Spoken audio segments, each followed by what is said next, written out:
Welcome back to the channel. Thanks for joining us. Today we've got another episode of Scientology Stories. I'm your host, Mark Headley. And today's guest, we have a very special guest today, an author, Jon Atack.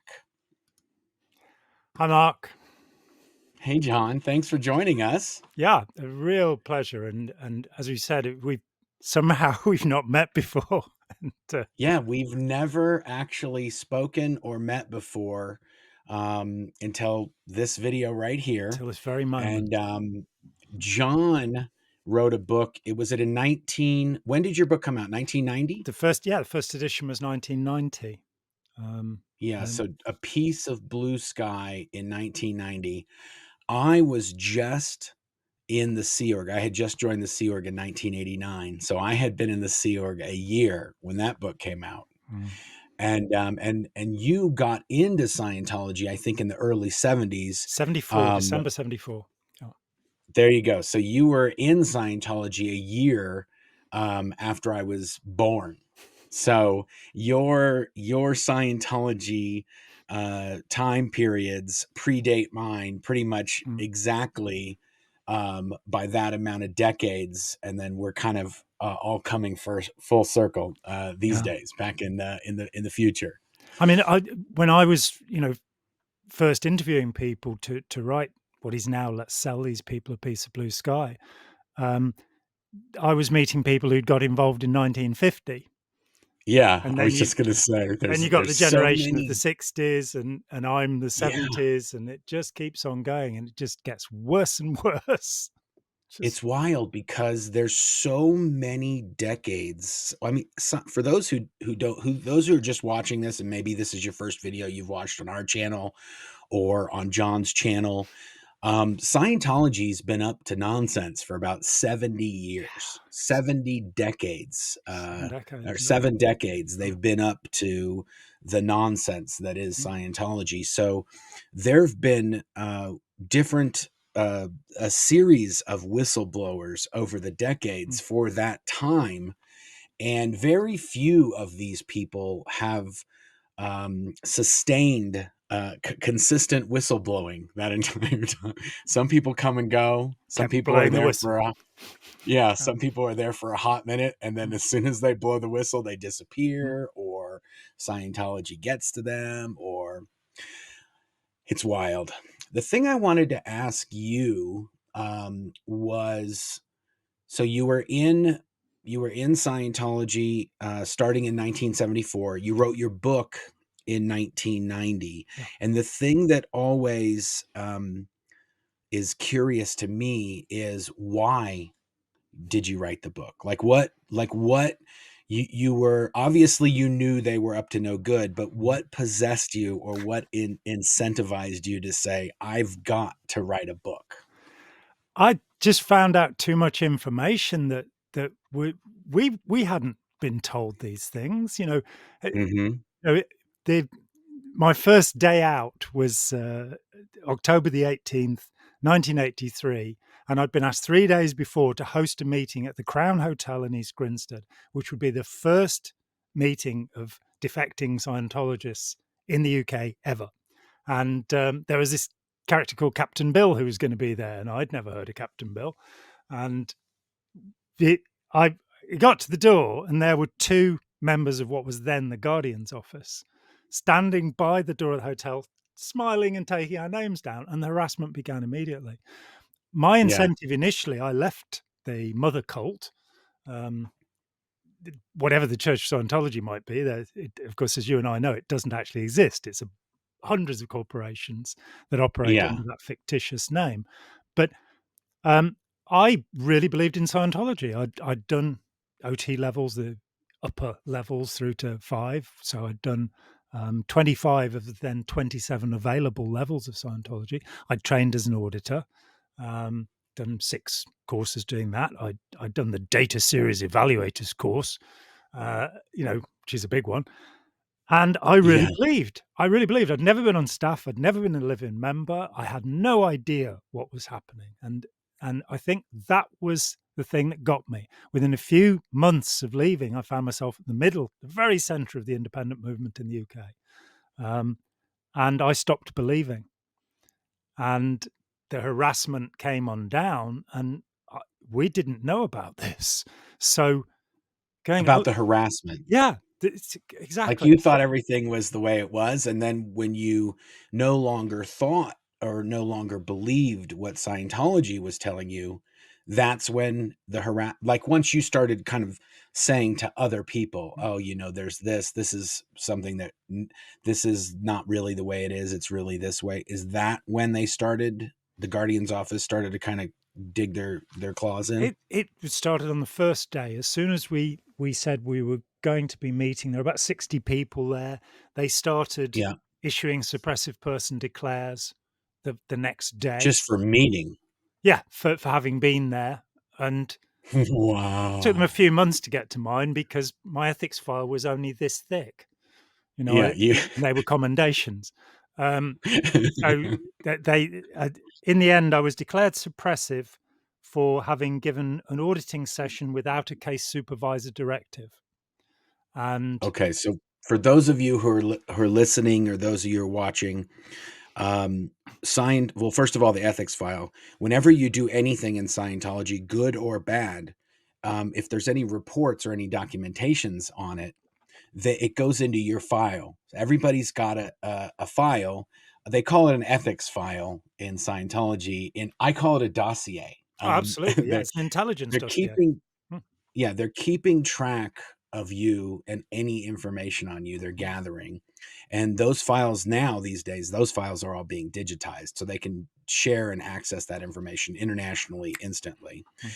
But in addition to the ethics file, in Scientology, if you're doing an auditing or a counseling session, it has to be within the confines of the Scientology business setup. So you have to have all these pieces in place. And also, Scientology needs to get paid. Mm. So if you're doing it out of that, and outside of their control, they're obviously not getting any money, and they also can't control what's happening, and they can't gather any information that's obtained in these counseling sessions. So and that essentially is the biggest threat to Scientology by what is called the independent movement. So there's a lot of people that believe in Scientology, but they don't want to play by Scientology's rules in terms of the business and the intel gathering and all that stuff.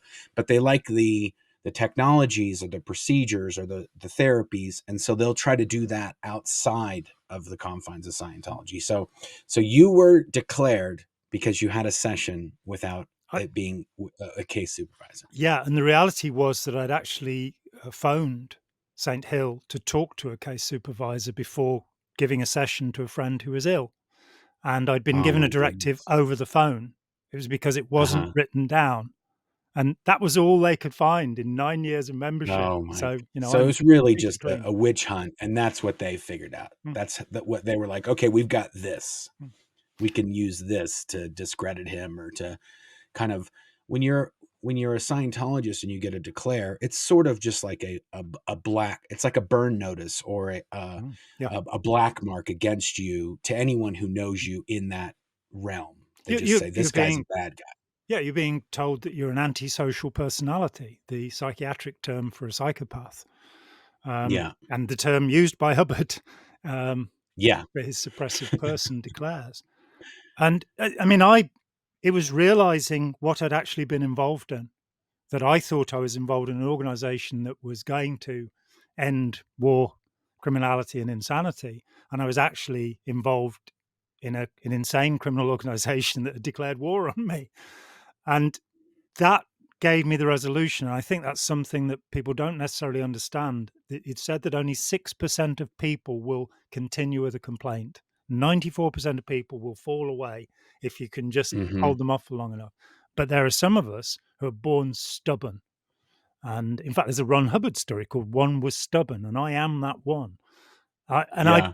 I just realized that I had, if you like, given all of my positive energy to this group for 9 years, or much of my positive energy to it, and all of my Yeah. money. And Yeah. it was actually destroying people's lives. So it was Mhm. through the looking glass. It was realizing this is the opposite of what it claims to be. It's not liberating people; it's enslaving them. And I just got curious that, that this story finding, so for the book, there are 150 people were consulted one way or another, whether it Mhm. was a book they'd written or an article or testimony they'd given or interviews that I did. And I did a lot of interviews in the US and in the UK. And putting all of that together and saying, well, there's no history of this group. And apart from Janet Reitman's kind of abbreviated version of my work, I'm afraid, she does say it chapters 1 through 7, largely based upon A Piece of Blue Sky or Barefaced Messiah. And of course, Barefaced Messiah was based on Blue Sky. I was the researcher for it, and Russell had the manuscript before he started. Um, but And Russell Mil and you're talking about, Barefaced Messiah, yeah, which was written by Russell Miller, and it had come out in, I wanna say in the late '80s, it, right? it came out in late '87 '87? um, Yeah, originally, and then Henry Holt suspended publication in the US because they were frightened of what might happen in the courts. Um, based on Scientology's threats filing lawsuits and oh, trying yeah. to keep this, d before I forget, didn't Russell write the foreword to your book? He did, yes. Um, Okay, and perfect. I mean, I've got the printout of Blue Sky, which was then called Hubbard Through the Looking Glass, that I Yeah, gave to him, and I've got his annotated version of it where he takes my chapter titles and things like this. But yeah, I would say about half of the material in Barefaced Messiah, which is it's not only a great book, what a great title, Barefaced yes, Messiah. But about half of the material in there came directly from me. I was the expert witness for it, as well as the all of the documents that were questioned yeah, by the cult had come from me. Um, yes, and it was kind of the way it felt at the time was like if you were interested in some historical figure, let's say, and you say Henry VIII or Abraham Lincoln, and you had the chance now to interview their retinue, the people who were around them. And that was yes, what I had. I interviewed so many people who had been right at the top of Scientology from its beginnings. I mean, I interviewed Don Rogers, who was there, was on the board of the first Dianetic Foundation in April 1950, and he gave me the title. He said, when we opened the doors to the first foundation, just before he opened it, yeah, Hubbard turned to me and he said, "Let's sell these people a piece of blue sky," yes, and that's what's been happening ever since. Um, yeah, but I just felt outraged and a little sullied myself that I'd been part of this, and I wanted to do something to make it clear to people what this organization is, and have yeah, tremendous respect for the autobiographical books. And I always recommend yours first, and I think there are nearly a thank you. hundred now, because it's funny. you know, there Yes. there are places in there, where when the war is over event in '93, where Yeah, one of the camera lenses has got apple juice on it, yeah, apple spit, and the other one, the cameraman's looking down Shelley Miscavige's cleavage, and you ended up, I yeah, believe, having to. There's a huge amount of money was spent just to put in a yes. few minutes there and make it look real.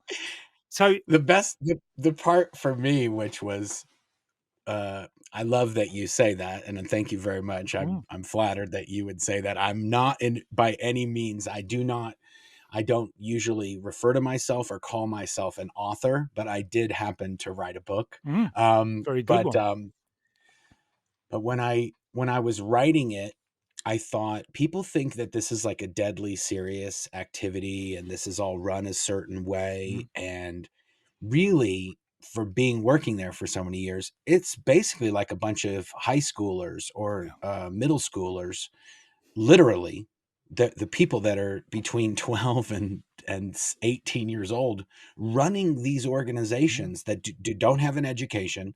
It's all about, personal politics and rumors and the whisper web, and it's not run efficiently or in any sort of smart way whatsoever, no, and it's all being sort of commanded by this David Miscavige character,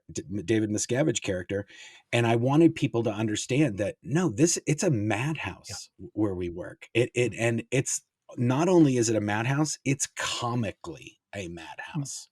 And I wanted people to see that, but also it's hard when you had, 15 years of very heavy trauma. Yeah. It's hard to tell that story and not find the comedy in it, or not find Mhm. to not recognize the absurdity of it. And the absurdity is what's funny. Mm. When you start telling, like, this is actually what happened, you're like, it's impossible. That's impossible that it happened. And then as it unfolds, you're just like, oh, this is crazy. But it's funny. It's so crazy that it's funny. Mm. But okay, so you said that you were talking about the autobiographical Yeah. autobiographical books that have The, been written. there are some, there are a bunch of really good, I could sit here for 5 minutes listing, Jefferson Hawkins and, of course, um, Janice Gillam Grady's books, Yeah, Marjorie Wakefield, The Road to Xenu. That was an astonishing piece of work. So there's been a lot. You're going right back to the first one in 1951, A Doctor's Report on Dianetics by Dr. Joe Winter, which is a fine yeah, book. Um, Helen O'Brien, Dianetics in Limbo. She was the head of the Hubbard Association of Scientologists and ran the Philadelphia doctorate course.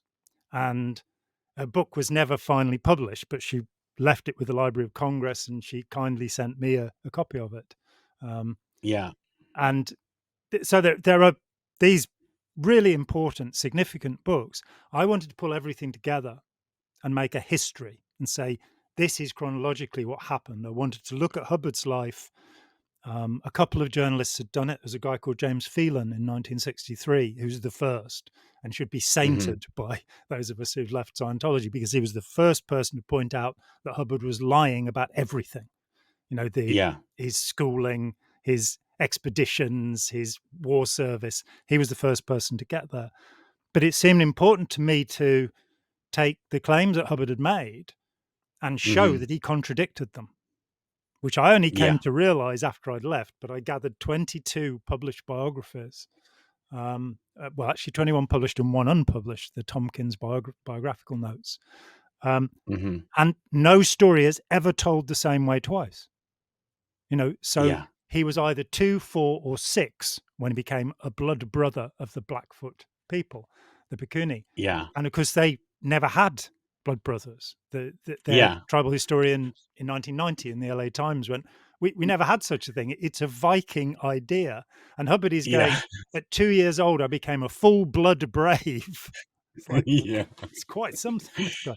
And that absurdity is the absurdity whereof you speak, that you've got this science fiction writer, and he did that for a couple of years, this pulp writer, this adventure story writer, who decides he's going to export this set of lunatic ideas. And that's difficult now for me, coming back to it and going, it doesn't actually make sense, any of it. That, Yeah. when I finally decided I didn't believe it anymore, which was around the beginning of 1984, an appropriate year for it, I suppose, that Yeah. I looked at it and went, I don't have any body thetans.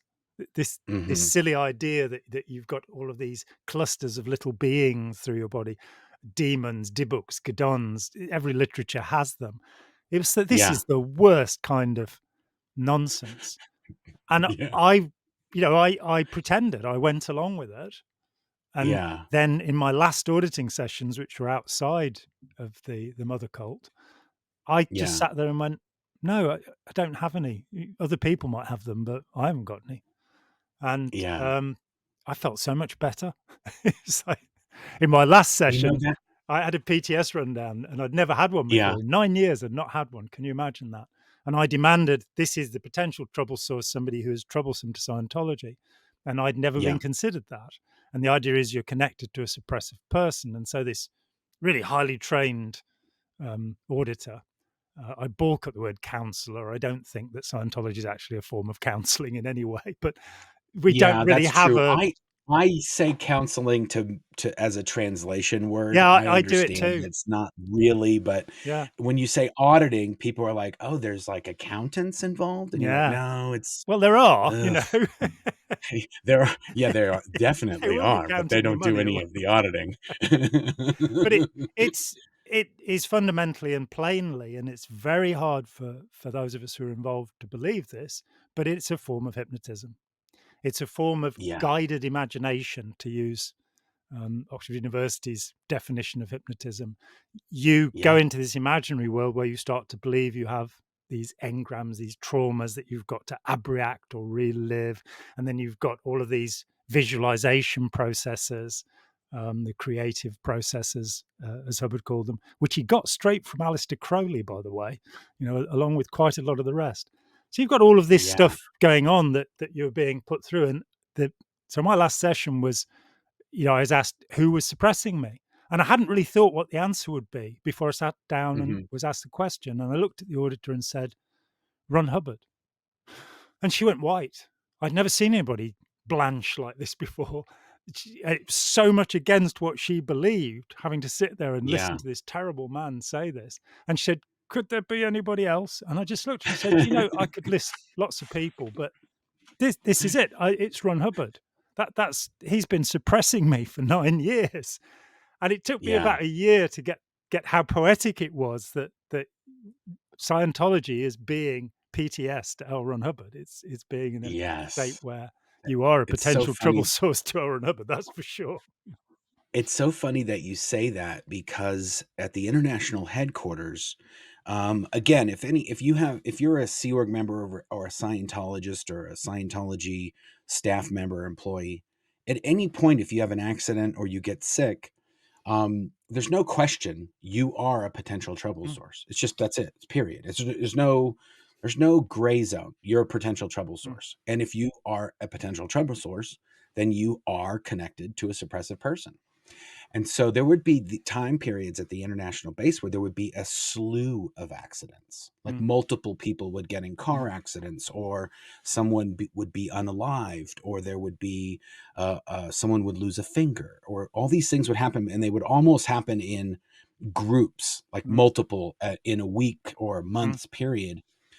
And it would always be when there was a huge push, or when there was something that David Miscavige had just recently done, and it would be like, well, these people would have to go get interviewed on why they had had an accident or what had happened. And it would almost be like it's a trick, because it's the person you have to say is David Miscavige. But if you say David Miscavige, then that's it. You're yeah. going to be in the biggest trouble you've ever been in your life. So you can't say David Miscavige. But the answer that's on the tip of your tongue and in the front of your mind is David Mm, Miscavige, and you have to figure out something else to say. And it's funny that you didn't see. We knew that from all the past people who had been interviewed. You didn't know that, so you just said it. It was L. Ron Hubbard. I certainly was, yeah. Yeah, there's another thing that we did. It's funny that you mentioned the hypnotism, because at the international headquarters, we shot this video called "How to Use Dianetics," and it was essentially the cliff notes on video for Mm, how to do Dianetic auditing, yeah. so that you didn't have to read the book Dianetics. You Mm. could just watch a 30, 45-minute video, Let's and then face it, you could reading just that sit. book is traumatizing. 400 It is, pages of and contradictory nonsense. Yeah. not only is it almost impossible to get through, it's almost impossible for Scientology to sell somebody that book Yeah. and expect that they are going to go and do that auditing in the book Mm, on their own. So they had to make a kit for somebody that had a video, and it had some cassettes, and it was basically like, this is how you could do this. mm, We want you to do it, but we really want you to do it so much, we're going to give you all these other things that make it so you don't have to read the book to do mm, it. You can just watch some videos and listen to some cassettes, and you could get going. And when we were shooting that video, there is a scene in that where somebody says, well, isn't that hypnotism? And then we did a very clever way of showing that, although it sounds like hypnotism and it looks like hypnotism and it works exactly like hypnotism, so not mm. hypnotism. Yeah, I and mean, it and I remember thinking about that even when we were shooting this video. yeah. Is this hypnotism? Like, are we they seem like very, very close cousins, or maybe unknown brother and sisters. Okay. Yeah, the I think the single most shocking piece of research I've ever done um, was it publishes a paper called "Never Believe a Hypnotist," and that's a quotation from Ron Hubbard in the book Science of Survival. Never believe a hypnotist.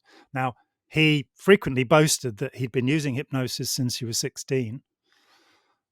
So never believe a hypnotist. There's a little bit of a clue there. And I went through everything I could find between 1950 and 52, where words that are used in hypnosis, like trance, suggestibility, were used. And I pieced that together. And I remember doing it now because I typed up the quotations I was taking from the many different sources, and then I printed it all off and I cut them out into separate quotations and then started putting them into different piles so that they'd fit together. And it really hit me. This was about 1993. It really hit me that Hubbard knew exactly what he was doing.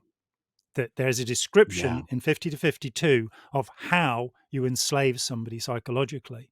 And then he stops talking about that and just does it.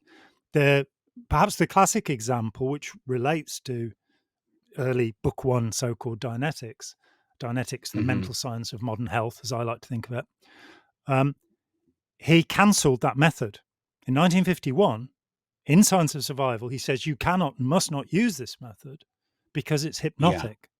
And when it was re-released in 1977, the book one course, you got this thing about waiting for the pre-clear's eyelids to flutter, which Hubbard Yes. names as a specific effect of hypnotic trance.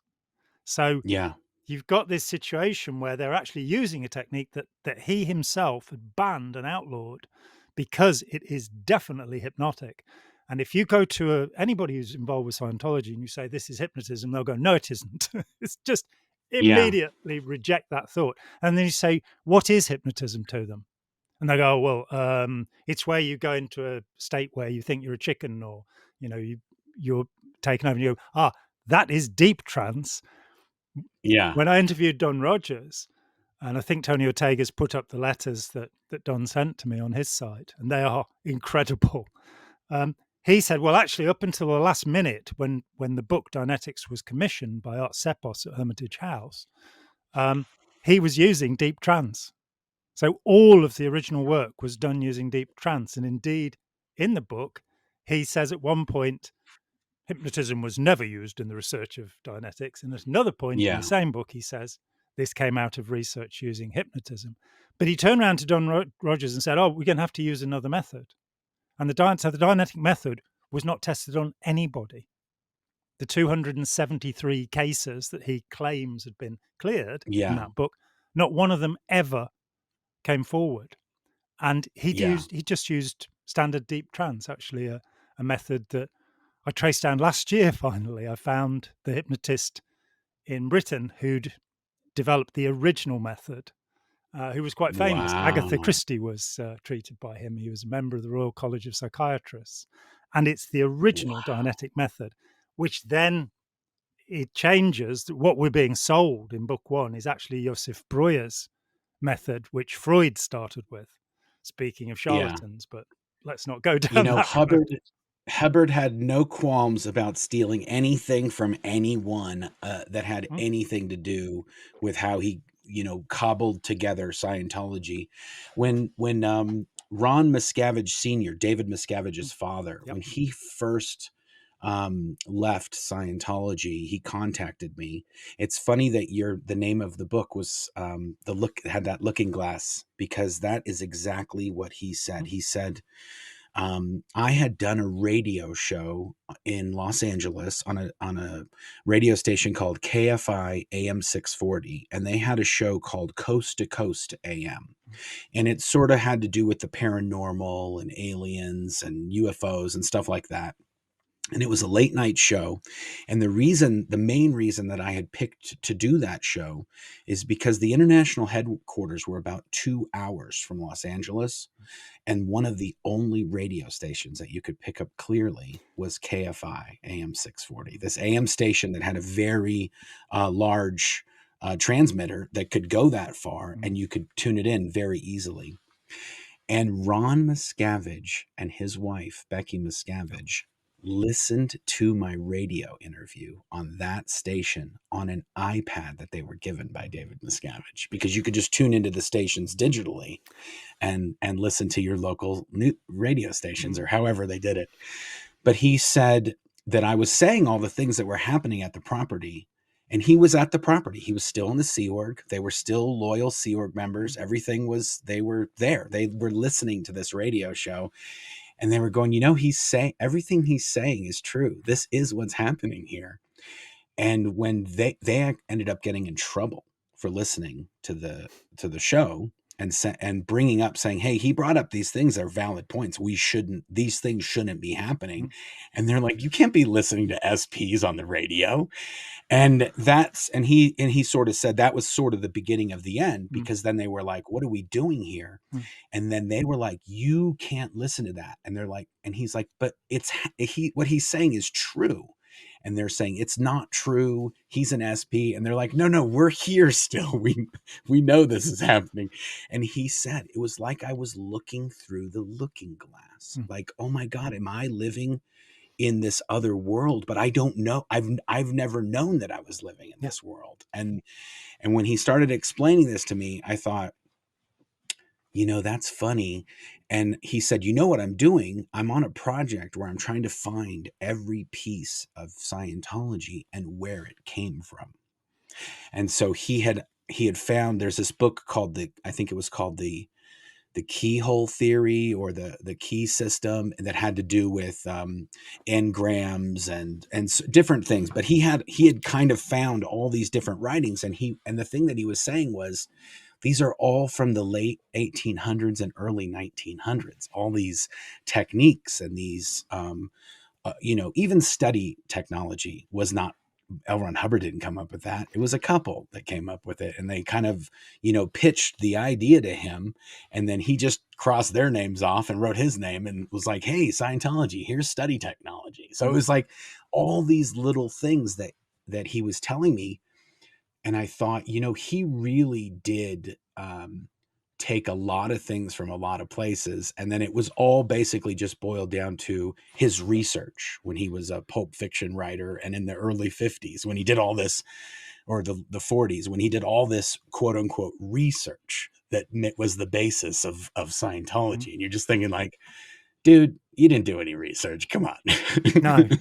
No. Your research was you reading other people's stuff and then just taking it and plagiarism changing it just enough that maybe somebody wouldn't see, like, oh, this is this, or this.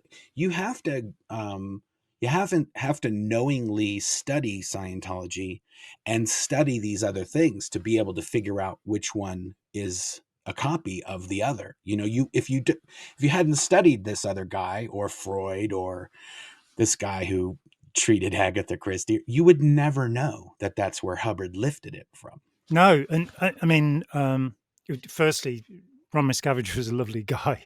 Let me just put that in. I really like Ron Miscavige, and he did play the trumpet for me at one point, which was, I'm very Okay, happy. good. But it was really weird to think that somebody as unpleasant as David Miscavige had this lovely man as a father. And also, I remember I met Ron Jr. in 1975 when he was in the Sea Org, and he was just really impressive young man. It's really quite something. But well, just so you know, they did call Dave when they first got into Scientology. Ron Miscavige's wife, I want to say her name was Loretta, and Ron, I guess both of them. His nickname, David Miscavige's nickname, was Enrique in Theta, because he was always just a nightmare compared to all the other kids. And so it's funny that even at a very young age, they pretty much had his number. and it says something about genetics that evidently this is a condition he was born with. That, and even Yes. having decent parents didn't change that, which Yeah. is very sad. But Jeff Jacobson wrote 2 excellent papers in the late 80s, I think, about Hubbard's use of other people's ideas. And Mhm. I used those as a platform to say, well, can I show that Hubbard knew where these things came from?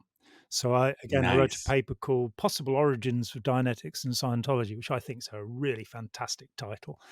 And one of my Is that up somewhere? Can we link to that? yeah, Okay, perfect. that We'll put a link in the description to that, as well as all these other things that we're talking about.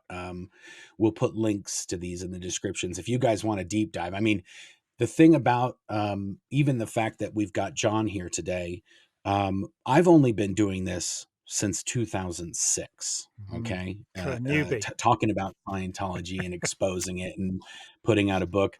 Jon's 40 been years, doing this for 40 40 years last years. October, yeah. Yeah, so that is a wealth. I mean, there if you wanna know where all this came from, people have figured it out. It's not like it's a mystery, and it's also, not like we're not willing to tell you about it. So whereas Scientology wants all of us to be excommunicated and not be able to say anything, the fact that Scientologists today can go on YouTube and say, "Where did L. Ron Hubbard get all the Scientology stuff from?" And there's a place, and it says it, and it's very usually. I haven't looked at the link that we're going to Mm, share from Jon, but in most cases, we're citing books, we're citing references, we're showing the policy that Hubbard said, and you can compare them, and then you can easily see. I know that when Ron Miscavige was showing me some of these things, it wasn't even like he changed it in some cases. In some cases, he even uses the same terminology and the same keywords and the same, like, he doesn't really make a big effort to cover his tracks that this is where he lifted it from. He just lifts it whole cloth and just dumps it right into something that he did.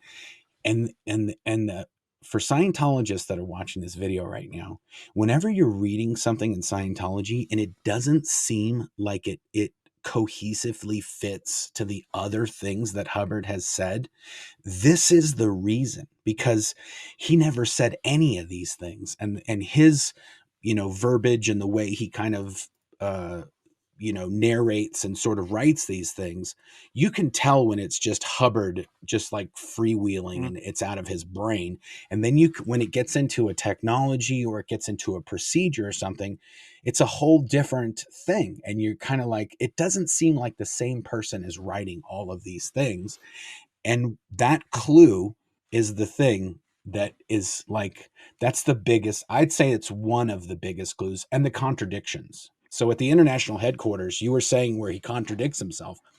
That is one of the biggest problems they have at Scientology International, is they're always trying to go through all of Hubbard's original writings and sort of conform them to what Hubbard had written. mm, And when they do this, they find that he consistently contradicts mm, himself, or he'll say, "This term means this," yep, in one writing in 1957. And then just years later, he'll say, "No, now this term means something different." And it doesn't mean something slightly different than what he said before. mm, It's contradictory to what he said before, or is even goes against what he wrote before, that you shouldn't do that, you should now do this.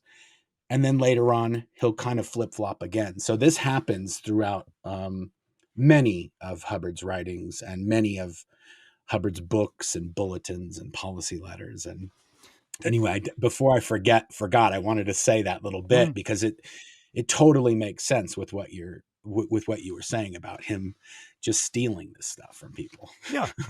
I mean, I was hired in '93. Frank Sarge Gabodi, who at that time was running the Institute for Research into Metapsychology, um, had sued Scientology for saying he was plagiarizing Hubbard. And then he called Hmm. me in, and I was like, Sarge, you should have told me before you sued them. Really, it would have been helpful. But the Yeah. only way I can dig you out is to prove that Hubbard plagiarized it. Yeah. and that's when I wrote the paper and wrote it for that case. He, in the end, okay, I'm going to say it, he chickened out, and he sold David Mayo to David Miscavige in return for an agreement that the metapsychologist would never be harassed. And Hmm. that's not good enough, really. I was a little bit annoyed about that. Um, but nonetheless, to look at that, if you look at the how direct the lifts are and whether you can prove Yeah. it. So I'll just give one example. The original Dianetics, Modern Science and Mental Health, on the back cover, published by the same publisher, was a book by Dr. Nandor Fodor, who's since become an imaginary character on the television, but he really did exist, called The Search Yeah. for the Beloved, an investigation into birth and the trauma of prenatal conditioning.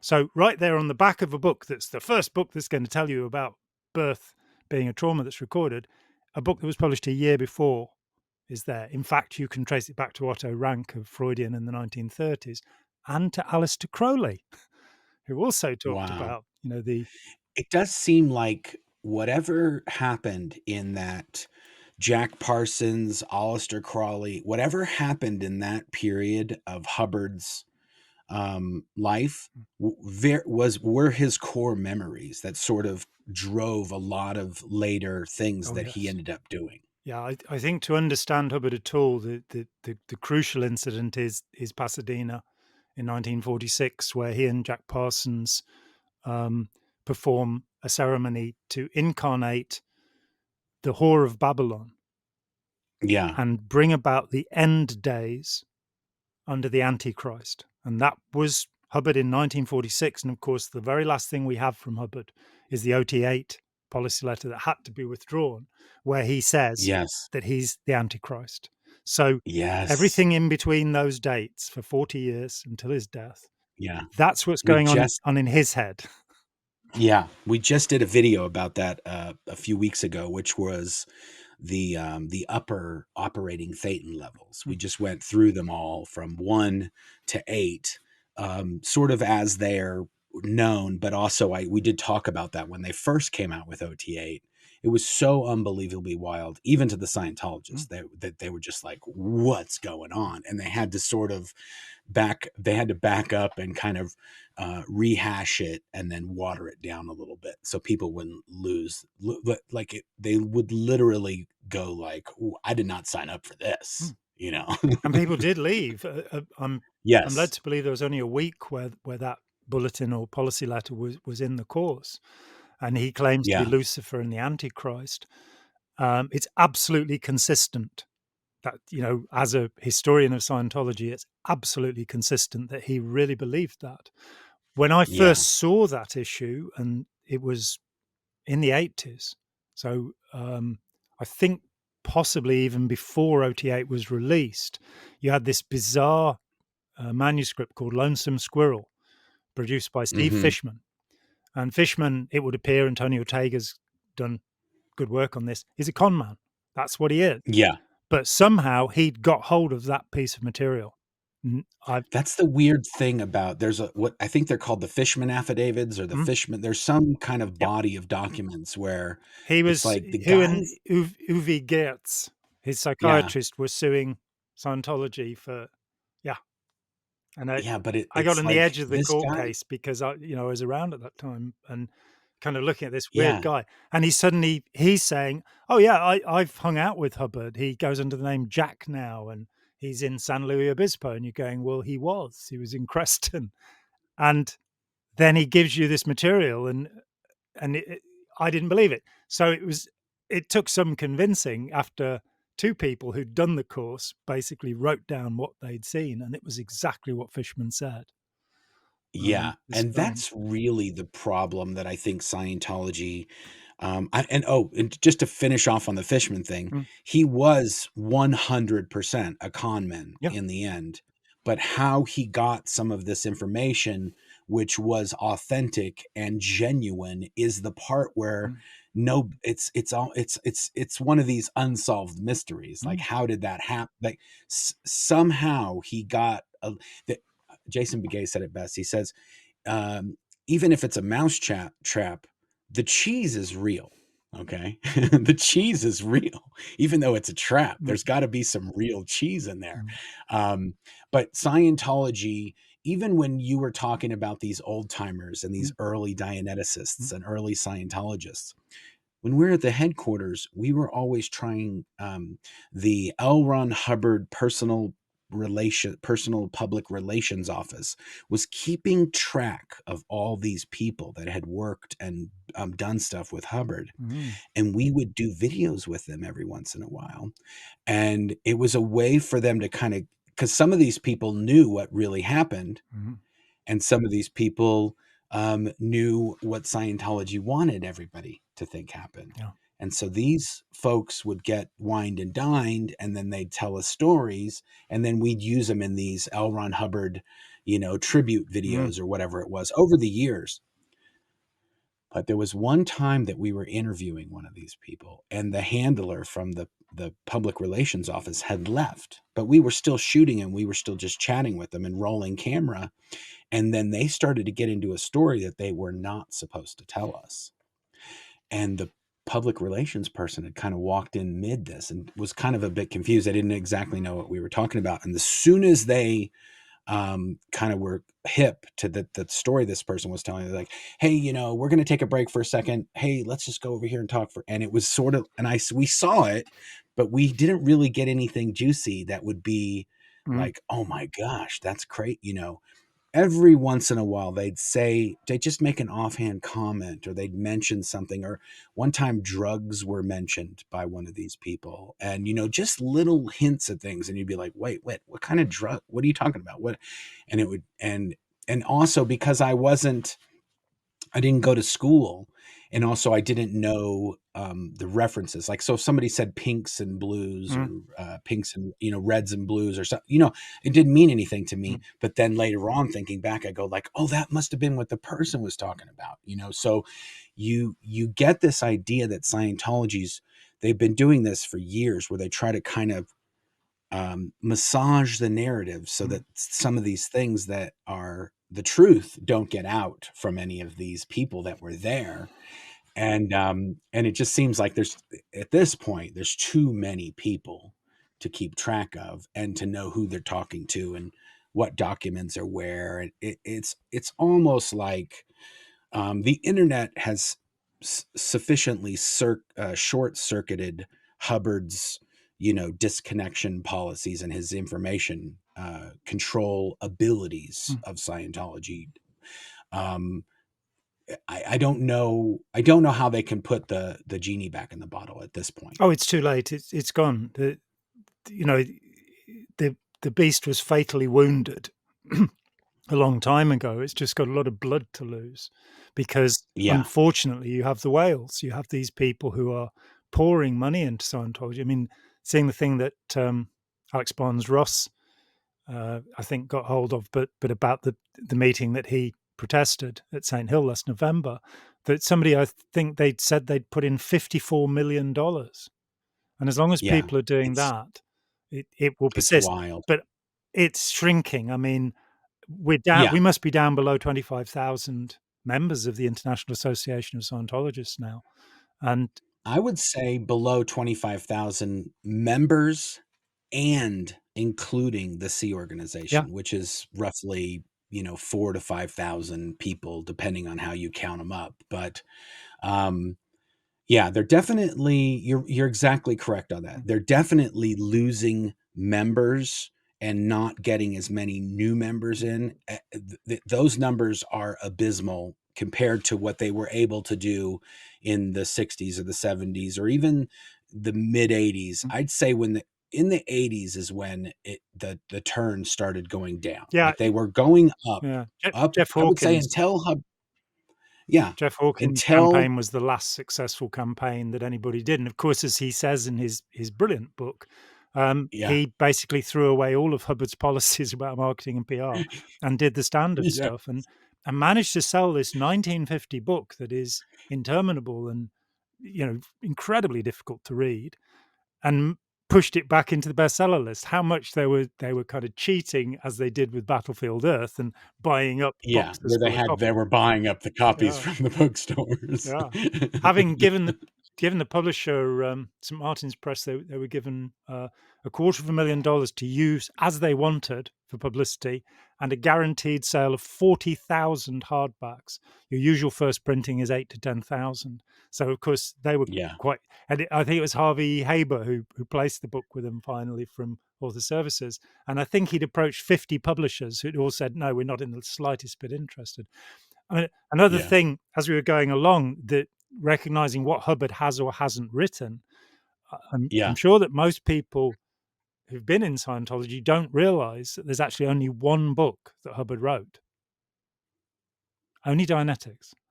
Science of yeah. Survival was written by Richard DeMille, who was the, Wow, I did not know that. yep, and How to Live Though an Executive was written by Richard DeMille. And everything thereafter, there's Althea Hartwright's 8.80, and leaves and starts Yeah, the wonderful Abery magazine, which is all online and is great good fun.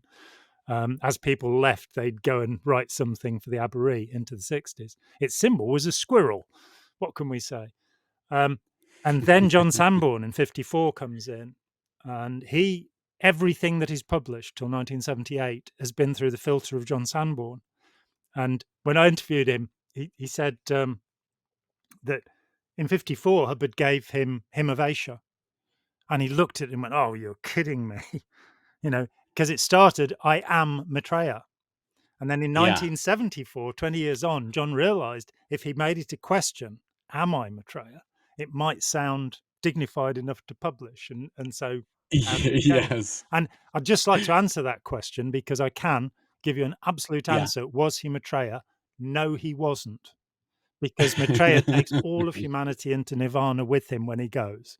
So Yes, another failed mission for Ron Hubbard. What can I say? totally. It's so funny that you say that, because when I heard the story about the couple that had written the study tech, Mm, and then they'd given it to Hubbard, like, "Hey, we've got these things, the 3 barriers to study."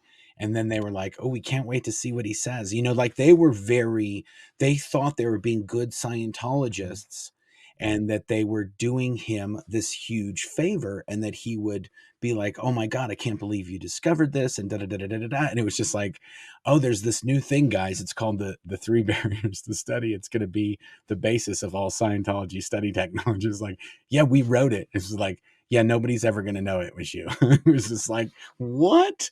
But the other thing that I find funny about that is that when Hubbard he had written all the way up to OT8, and he had developed these operating thetan levels, but there was 9 through 15 that were never written.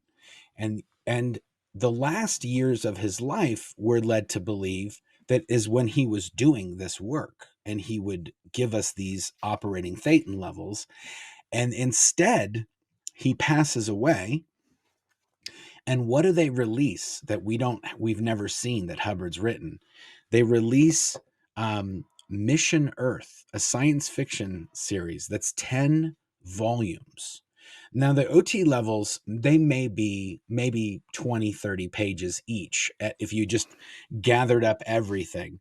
Now he's written thousands and thousands mm, of pages, and none of them are these operating Thetan levels. You go like, guys, how is this the narrative that your church is telling you, that mm, he did this but he didn't do this? Like, wouldn't this have been more important than all this 10 volumes of space porn? Like, it's one of those things where you're like, this doesn't make sense, guys. There's pieces to this story that are not true.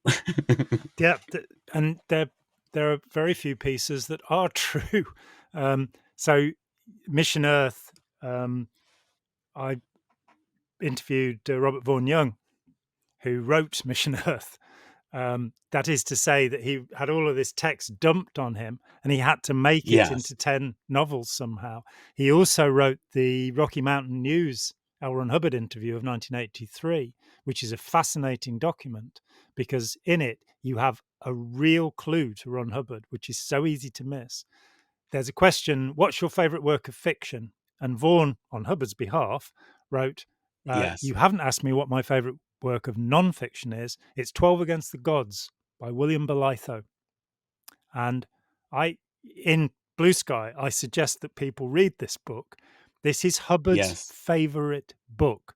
And it's about 12 people who basically did something significant. But Yeah. Bolitho didn't care whether what they did was positive or negative. I'm pretty sure that Woodrow Wilson, who made it as the 12th, would have been replaced by Adolf Hitler if it had been written 10 years later. And Yeah, I was gonna say, does that have anything to do with the Majestic 12? Is that the same thing? I don't know that. No, Majestic 12. Oh, the Majestic 12. That's like that's a big kind of thing in that it's funny that you mentioned that because I was just watching a video the other day that mentioned the same thing. It's sort of like um the Shriners and different I can't Mm, Freemasons and the Majestic 12, and it's sort of this idea that there's these 12 people that are sort of controlling all of this stuff, and the members are these key prominent people that are either Masons or they're Shriners or they have some sort of new mm, world order mm. involvement that they're The this body. Illuminati. And Hubbard, if you there's a lot of that throughout Mm. Scientology that um it's the World Bank and it's these The guys and it's Tenyaka the Memorial. APA. Yeah, the APA and the AMA and all these guys are all out to get Mm, Hubbard and the whole Guardian's office, which is now the Office of Special Affairs that were the Guardian's office was convicted of perpetrating the largest infiltration into the United States government in its history. And not only, I say always the United States government, it wasn't only the United States no, government. they were They had convicted in Canada they had and France. yeah, they had Mm, infiltrated other intelligence agencies and other governments mm, in, I want to say, at least 10 or 15 other countries, whether it was just stealing documents or had a spy there or just trying to get some information out of them in some way. But Scientology always had this sort of us against them mentality that's just kind of hard baked into it mm. from Hubbard Yeah. that we've got to we've got to steel steel ourselves against these outside forces because they want us gone and they're going to accuse us of doing all these dirty dastardly things which we're doing, but it's sort of this, it's a common thread throughout the all of the decades of Scientology. As Ron Hubbard said, the criminal accuses others of things he himself is doing. And let's just run that past you again. L. Ron Hubbard What do they accuses say? others of things he Those himself is doth doing. protest. Though, what is it? Though thou dost The overt protest greatly. doth, yeah, yeah, Yes. dear. But So that was the other thing I wanted to ask mm, you. So you decide you're going to write the book. mm. You interview all these people. You get everything together. How did you get a publisher, or how did you publish the book? Well, I approached 50 publishers. 11 of them wrote back and said they'd like to publish the book. And Collins, who at the now HarperCollins at the time were the largest publisher in the world, held it for 3 Yeah, months with an editor there desperate to publish it in the first version. But the same thing came back from all 11 that wanted to publish it, which was, we won't make any money doing this. They'll sue us. And I had yeah, indeed a letter from Neville Spearman, who was the head of Neville Spearman Publishing, who'd published The Mindbenders by Cyril Vosper, who I came to know reasonably well. And they sold 108,000 copies of The Mindbenders. It was a bestseller. But Spearman they weren't wrote to being me, sued by anybody to offset yeah, those sales. Spearman hadn't made any profit on it. And he wrote back to me and said he'd love to publish the book, but there was no money in it. And he signed himself off. And I had this image of this man in his Savile Row fitted suit, sat there, his pinstripe, all probably with a lovely Eton accent or something, because he signed himself off "Death to the Evil Cult," Neville Spearman. So I couldn't get a publisher, and after a couple of years, when Russell Miller came along in January '86 and said that Sunday Times wanted him to find Ron Hubbard and write about that, and he gave me a check for £2,000, and I'd been doing this for a couple of years, and nobody had given me any kind of money for doing it, so that was very welcome. He hired me as his researcher, and then we found a week later that Hubbard was dead, and the Sunday Times said, well, go ahead. It's an interesting story. And I think we had 3 front pages out of it. And at the time, Sunday Times was the biggest distribution newspaper in the UK. And he got a book deal, and he signed me up for researching and paid me some money. And I sort of thought, I can't get my book published. The purpose of writing the book was I never imagined I'd make any money from it, and that proved to be true. Yeah. That's still true to this Yeah. day. But so he might as well have it. And I let him have the manuscript. I have his annotated version of it that it came round to me eventually, which is kind of weird. And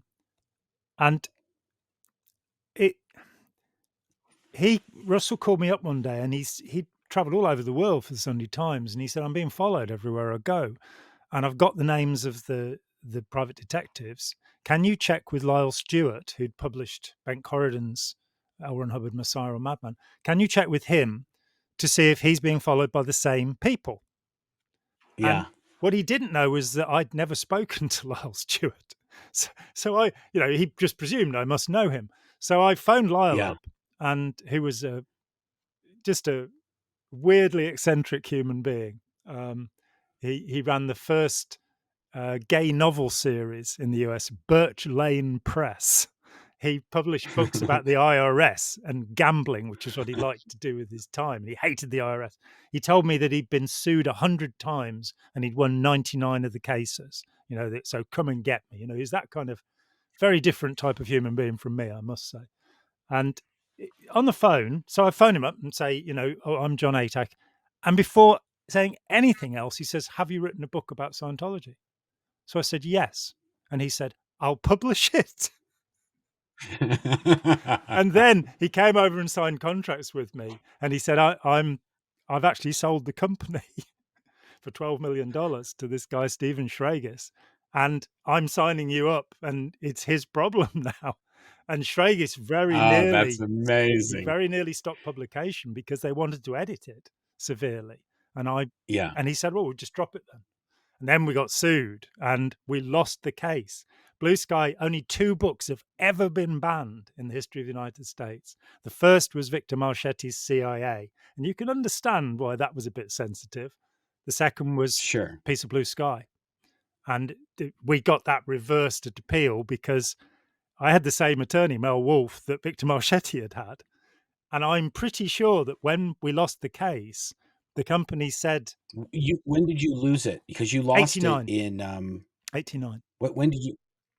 Okay, and then it was overturned on appeal later on. Yeah, that's right. There were 17 counts against us, and they 1995. 1990 was when we actually got it out. Yeah, so we won the case in 90.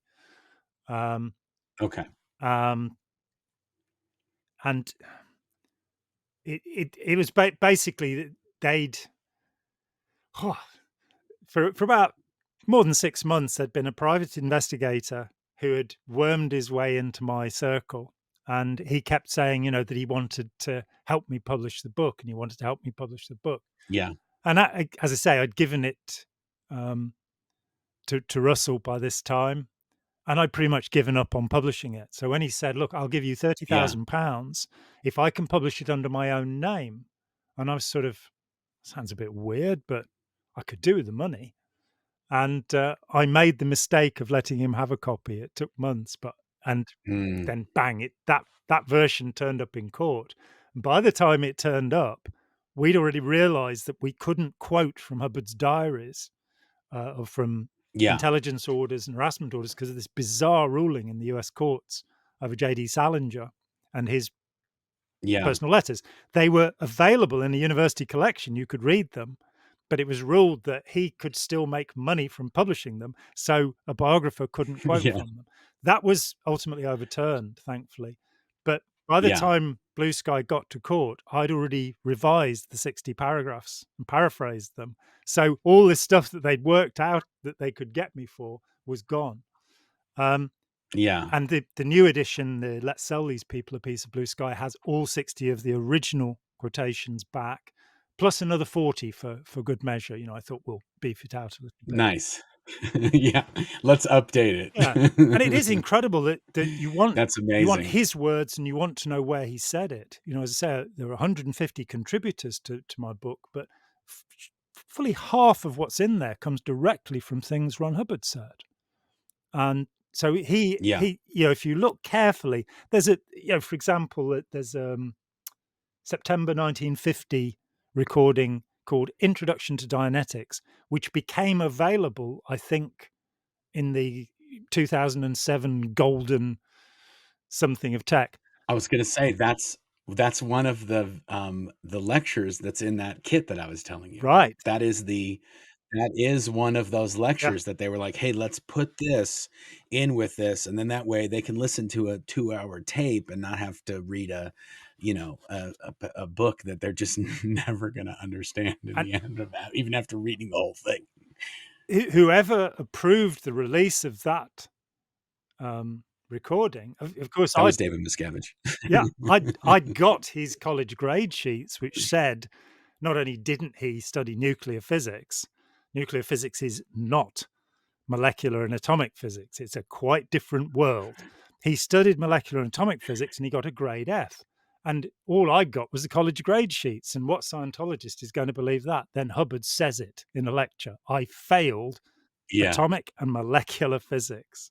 And it's sort of so you find that because he contradicts himself so much, and there's Yes. something to this that I think is quite fascinating. In one lecture, he talks about having become addicted to phenobarbital. The reference is in my paper, Never Believe a Hypnotist, the page number, exactly Yeah. what lecture. And he says he made himself a guinea pig in an experiment to come off phenobarbital. Now, I'd got his medical records, Veterans Administration records, which showed that he was taking phenobarbital, which is a barbiturate drug. Yeah. What was interesting to me was that every now and then, as in 1950, Hubbard would tell the truth. It didn't happen often. Usually you'd get a Yeah. story.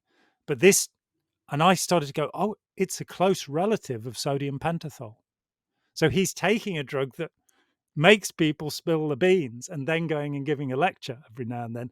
And Yeah. he admits he'd been addicted to this drug. So there's no doubt about it. I mean, and that whole thing with drugs, that if you go to Modern Science and Mental Health, there's a paragraph there about, the safest drug is marijuana and alcohol is the most dangerous drug. And you just gloss over it. You don't notice it because there's so much verbiage.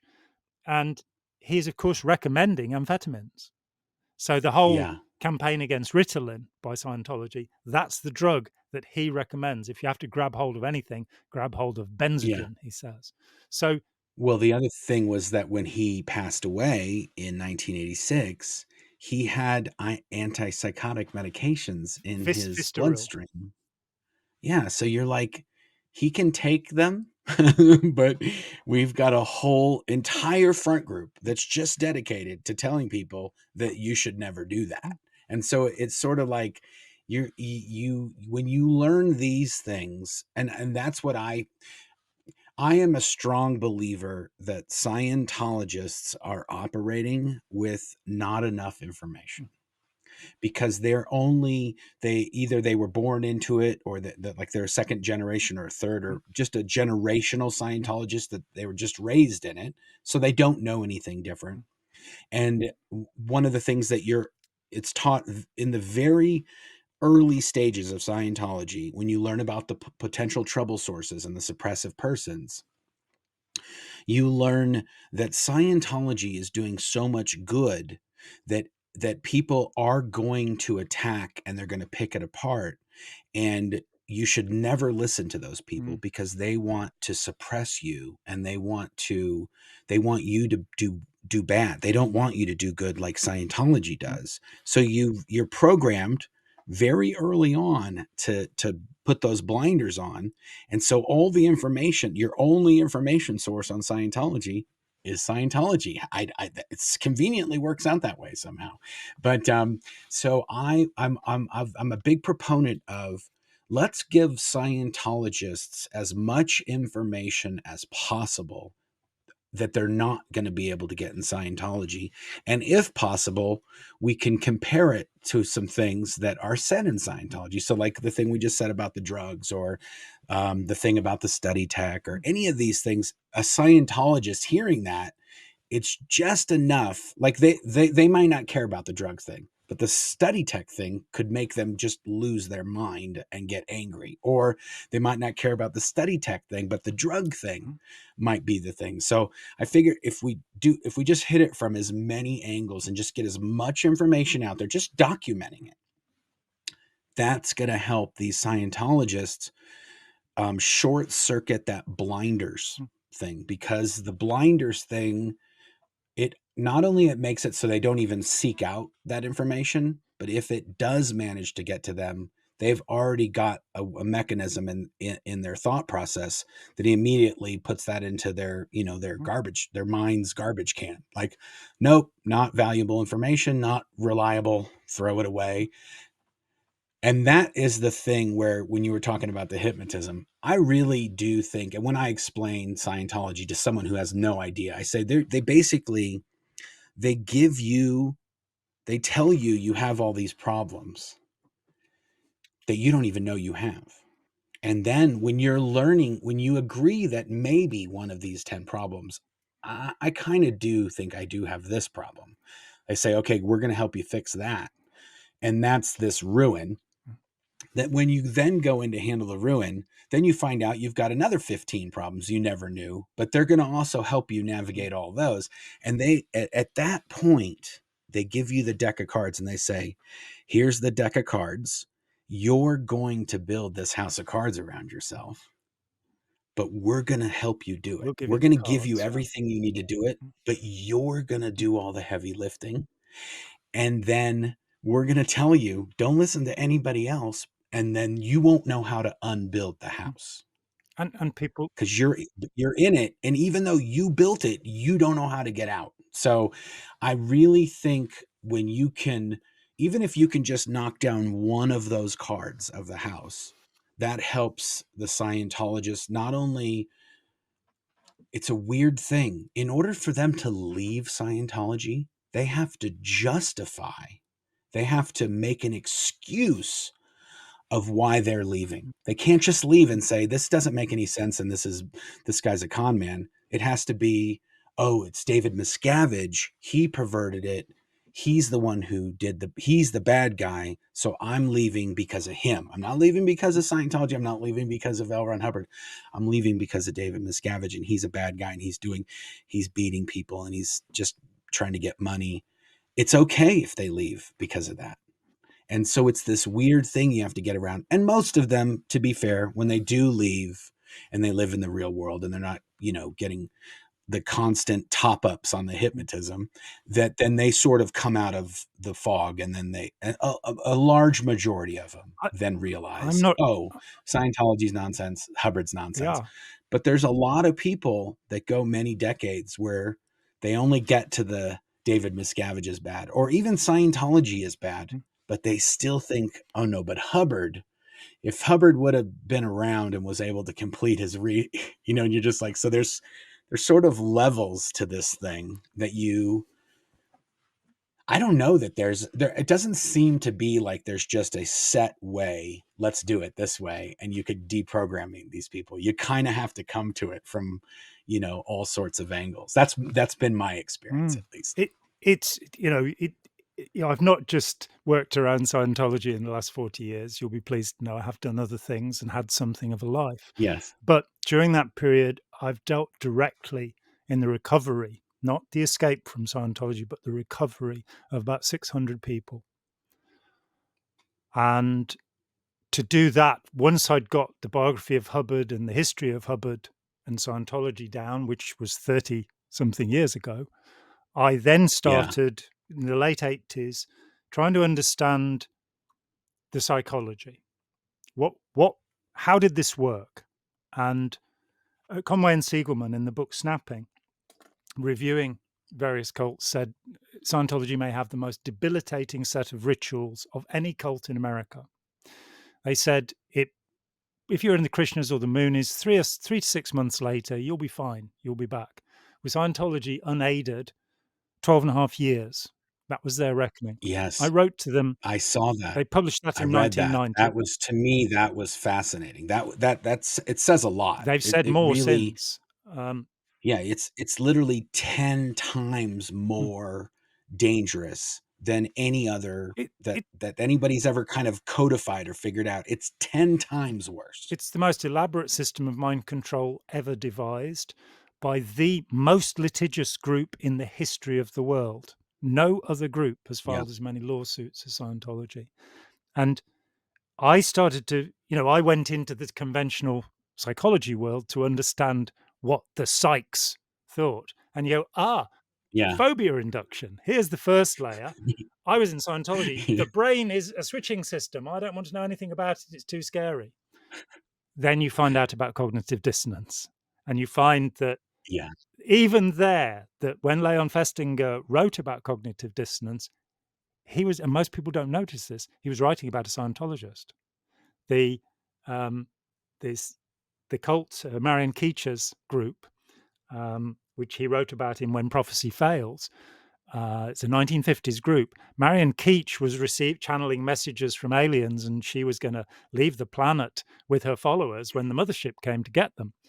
And he predicted, and he was right about this, that the mothership wouldn't arrive. Yeah. And he predicted that those of her followers that went to the hilltop would remain committed. Those Uh-huh. who didn't go would leave, but those who Yeah. went would remain committed. And this is cognitive dissonance, that the stronger the evidence you produce, the more it rigidifies the belief. When I went back to Conway Yeah. and Siegelman, because I'd written a piece and I'd said something about them only interviewing 3 Scientologists, and Tony Ortega, bless him, decided to publish and talk to them rather than telling me I'd made a mistake. They'd Yeah. interviewed 33 for the second book, 3 for Uh-huh. the first, but 32 for the second. But I went to them, you said 12 and a half years. Would you agree with me that, in fact, the majority of Scientologists will not recover unaided? And they said yes. Oh, 100%. Unaided. Yeah, you're right. Unaided. Exactly. That's what I was just gonna Yeah. say. The chances of recovery are not that great, but they're not that great even aided. Well, there are Like, ways you and have means. As to I say, I've dealt with about 600 people in doing this, and well, I understand, but but the approach is it's not not nothing. obvious, Yeah, and it exactly. is It's and individual. Every person you yeah, deal with, there's no kind of standard technology route. And what's more, with most people, and this is what really annoys me, it only yeah, takes an afternoon. With most people, it's possible to get them to understand what has glued them to this thing and to yeah, start the process, which of course they will take on. You don't do it for somebody, you don't sit them in an auditing yeah, session with an e-meter. And the first part of the process is very simple. yeah, A few years, well, 11 years ago, actually, I had a conversation with a woman in Australia uh, who had been horribly treated as a child. She'd been as a child by a Scientologist stepfather who subsequently was convicted. There's no doubt about this, and then it had been covered up. Scientology, yeah. she was 11. She went to the cops, and it was covered up. I just have to bleep that word just so you know. So, Okay, I'm just saying, yeah, I'm gonna bleep that one, but let's not if we say SA or if we just she, say attack, that's sub yeah, okay. She was assaulted by her stepfather. yeah, Um, and there's no doubt of that. And when she first talked to me, Steve Kinane, the brilliant journalist who wrote Fair Game, the history of Scientology in Australia, which is a remarkable book, he came to me and I was helping him with research for that. And he said he'd met this woman and could I help her? That she'd had this terrible treatment. At 16, she joined the Sea organization. She had 5 years in that. And then she left and she did a medical degree and her life started coming apart. And I thought I was going to be talking to a woman of, 23 or something. She was 37.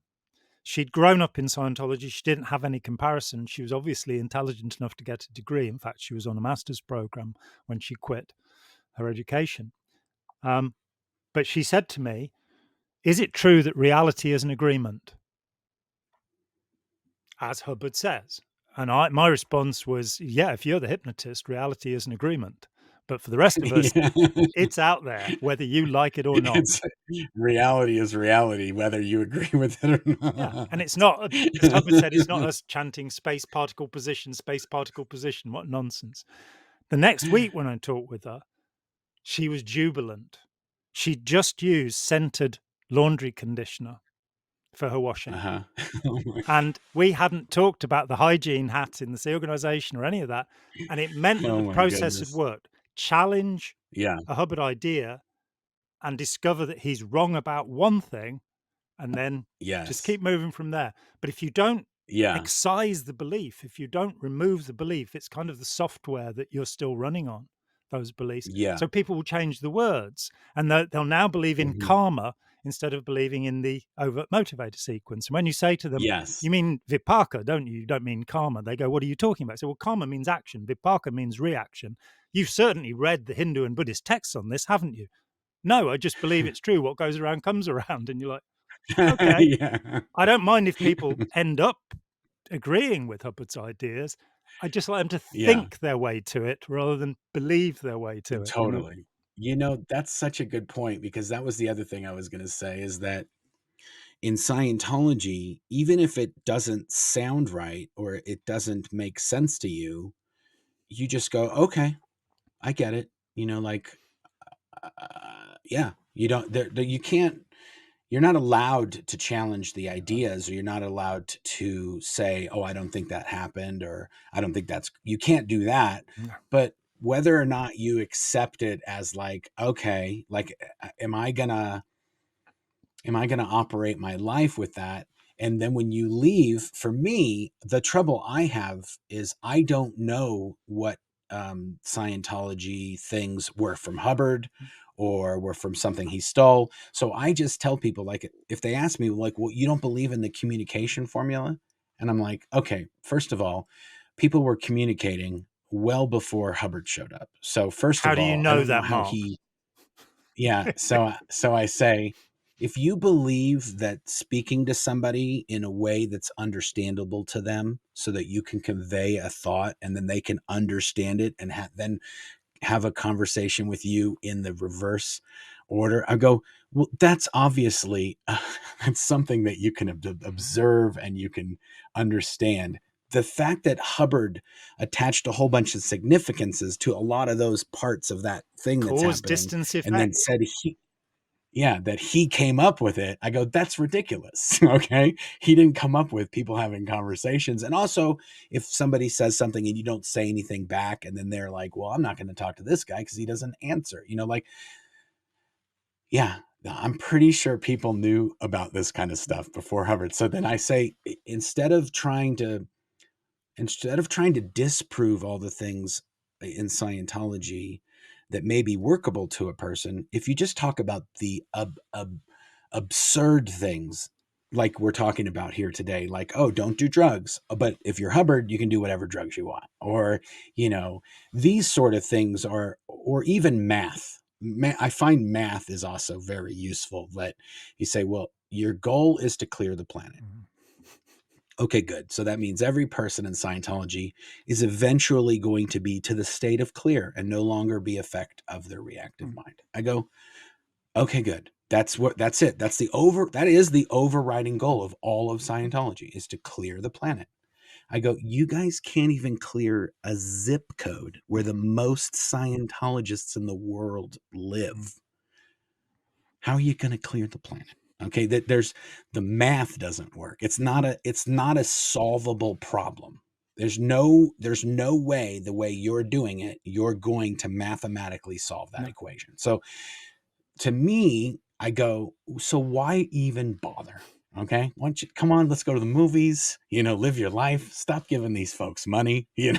Just do your thing. If you need help in your life, opposed to what Scientology tells you, not every person in the real world is a drug or a thief or a prostitute or, you know, a criminal. Dead in the There's plenty head. of, yeah, there's plenty of really nice Mm, folks roaming around that you can be friends with, and they will support you in your endeavors, and you can support them mm, in their endeavors. And it's, you know, there's a whole world out mm. there. And but yes, before I forget, John has also written a lot of other books since he wrote this piece of blue. Is it what's the total? It's 5 different books. I count it by ISBN. So even when you said a piece of blue sky, let's sell them. That's another Mm. ISBN. So Yeah. that's another book. So is it 6 books that you've written then, based on that? In print at the moment, uh, there's Scientology: The Cult of Greed, which is also available as an audiobook, an ebook. And that is to give to people who have no experience of Scientology. It doesn't have any of the difficult terms that we've used today. And it's Okay. got, to me, the most damning evidence against Scientology, like Hubbard's 1947 letter to the Veterans Administration is printed as it was, with him begging. Where he's like, please help Yeah, me. yeah, Please help me. yeah. It's begging for psychiatric treatment, which he was not given, um, Yeah. which is a That is shame. another interesting point. And a lot of these documents and a lot of these things that John has uncovered, I've been through a ton of these things. And if you read those, and these things are in Hubbard's own writing, in his own voice, it's official. They're official sort of requests that are being done within the military and the government and these sort of things. And he's begging for these things that he essentially a year or two later is saying these things are the worst thing you could possibly Yeah, do. He's begging for them in a letter for himself yeah, to get himself help. yeah. He's willing to do these things, even though when he's now the messiah of all this nonsense, he's saying, please don't do that. And my take on that is because, well, if you do that, then you're not going to need my snake oil if you go and get the good stuff And or the stuff that might work. and all of the people who are professionally qualified in the field of the mind are excluded. So finding Yes. somebody who's had the phobia induced in them in Scientology, that the psychs are this great conspiracy that is trying to destroy all life, according to Hubbard. And then we have this letter, and it's hard to get the light. If you send me a copy, I can put it up. I'll put it up on the Yeah, screen, great. so people can see. But then also we'll link. I'll link again. We'll link to this book, um, so you guys can pick a copy of this up. You have this on Kindle as well. Can people get this book Yep, digitally? it's ebook, print book, and you can hear it in my lovely dulcet tones, doing my ASMR version of it. You know. Perfect. But I mean, in this letter, he says, and it's signed L. Ron Hubbard at the bottom, um, after trying and failing for 2 years to regain my equilibrium in civil life, I am utterly unable to approach anything like my own competence. My last physician informed me that it might be very helpful if I were to be examined and perhaps treated psychiatrically or even by a psychoanalyst. Um, Toward the end of my service, I avoided out, and you can tell this is Hubbard. Toward the end of my service, I avoided out of pride any mental examinations, hoping that time would balance a mind which I had every reason to suppose was seriously affected. I cannot account for nor rise above long periods of moroseness and suicidal inclinations, and have newly come to realize that I must first triumph above this before I can hope to rehabilitate myself at all. Would you please help me? It's amazing. It's also amazing that during that time was also I want to say that that time period when that letter was written, according to the Scientology narrative, he had been healing himself and he had been crippled by the war, blinded and crippled, With I think is injured their quote. optic nerves and physical injuries to hip and back. And I quote exactly. And when somebody Yeah, says but physical injuries, I start going, is there some other kind of injury to a hip or back? This is a con man. But Yeah. that's So, what, but 665, my philosophy, he's saying that. Where in yeah. So 1957, he said he was down on July the 25th, 45. He was in Hollywood and beat up 3 petty officers. End of the war, I was crippled and blinded. And in a Look magazine article in November, December 1950, he admits he didn't see combat and he had no war wounds. His eyes had been hurt by the flash of a gun and he'd fallen down a ladder. And that becomes crippled and blinded yeah. with So injured this is the optic kind of, nerves, you know. but these are the kind of things when I left in 2005, I just didn't want to be in the Sea Org anymore. Mm, I could care less about yeah. Scientology. I literally was like, I was just working. Grew up in it. Mm, I never signed up. I never wanted to do any of this stuff. I was just, it was the thing. If you're a Scientology child and you're brought up in a Scientology upbringing and you go to Scientology schools, they're all grooming you to become a Sea Org member. mm, And if you don't become a Sea Org member, you're sort of an outcast, or you have to become a very successful mm, Scientologist, or a Sea Org member. Those are sort of the two paths, of acceptable paths. If you don't end up in Scientology, you don't do any of this stuff, then you're kind of out of the club. mm, And when I finally then joined the Sea Org in 1989, 1990, go all the way to 2005, I get out and I started reading these type of mm, things that you had exposed and you had written about. And this, even that letter where he talks about, can I get this care? And those sort of things to me, instantly, I was just like, oh, this is a con. This whole thing was just a big, giant bunch of nonsense. Like this dude never did anything that he said he did. And there's not, it's all just make it's believe. flim And flam. and so for me, it was very easy for me to sort of deprogram and like you said, in an afternoon, Mm, it literally, I watched the South Park episode. I watched that, wonderful. and that was really, I up until that point, I didn't even care about Scientology. It was sort of like, whatever, I'm not there. Mm, I'm not going back, so I don't even care what they believe, anything about what they're doing over there. But Claire here, she's OT5. She's been doing all this technical. It's part of her mm, because she's been studying it mm. and doing it for so long. I haven't even read Dianetics to this day. I haven't read Oh, shame Dianetics. on you.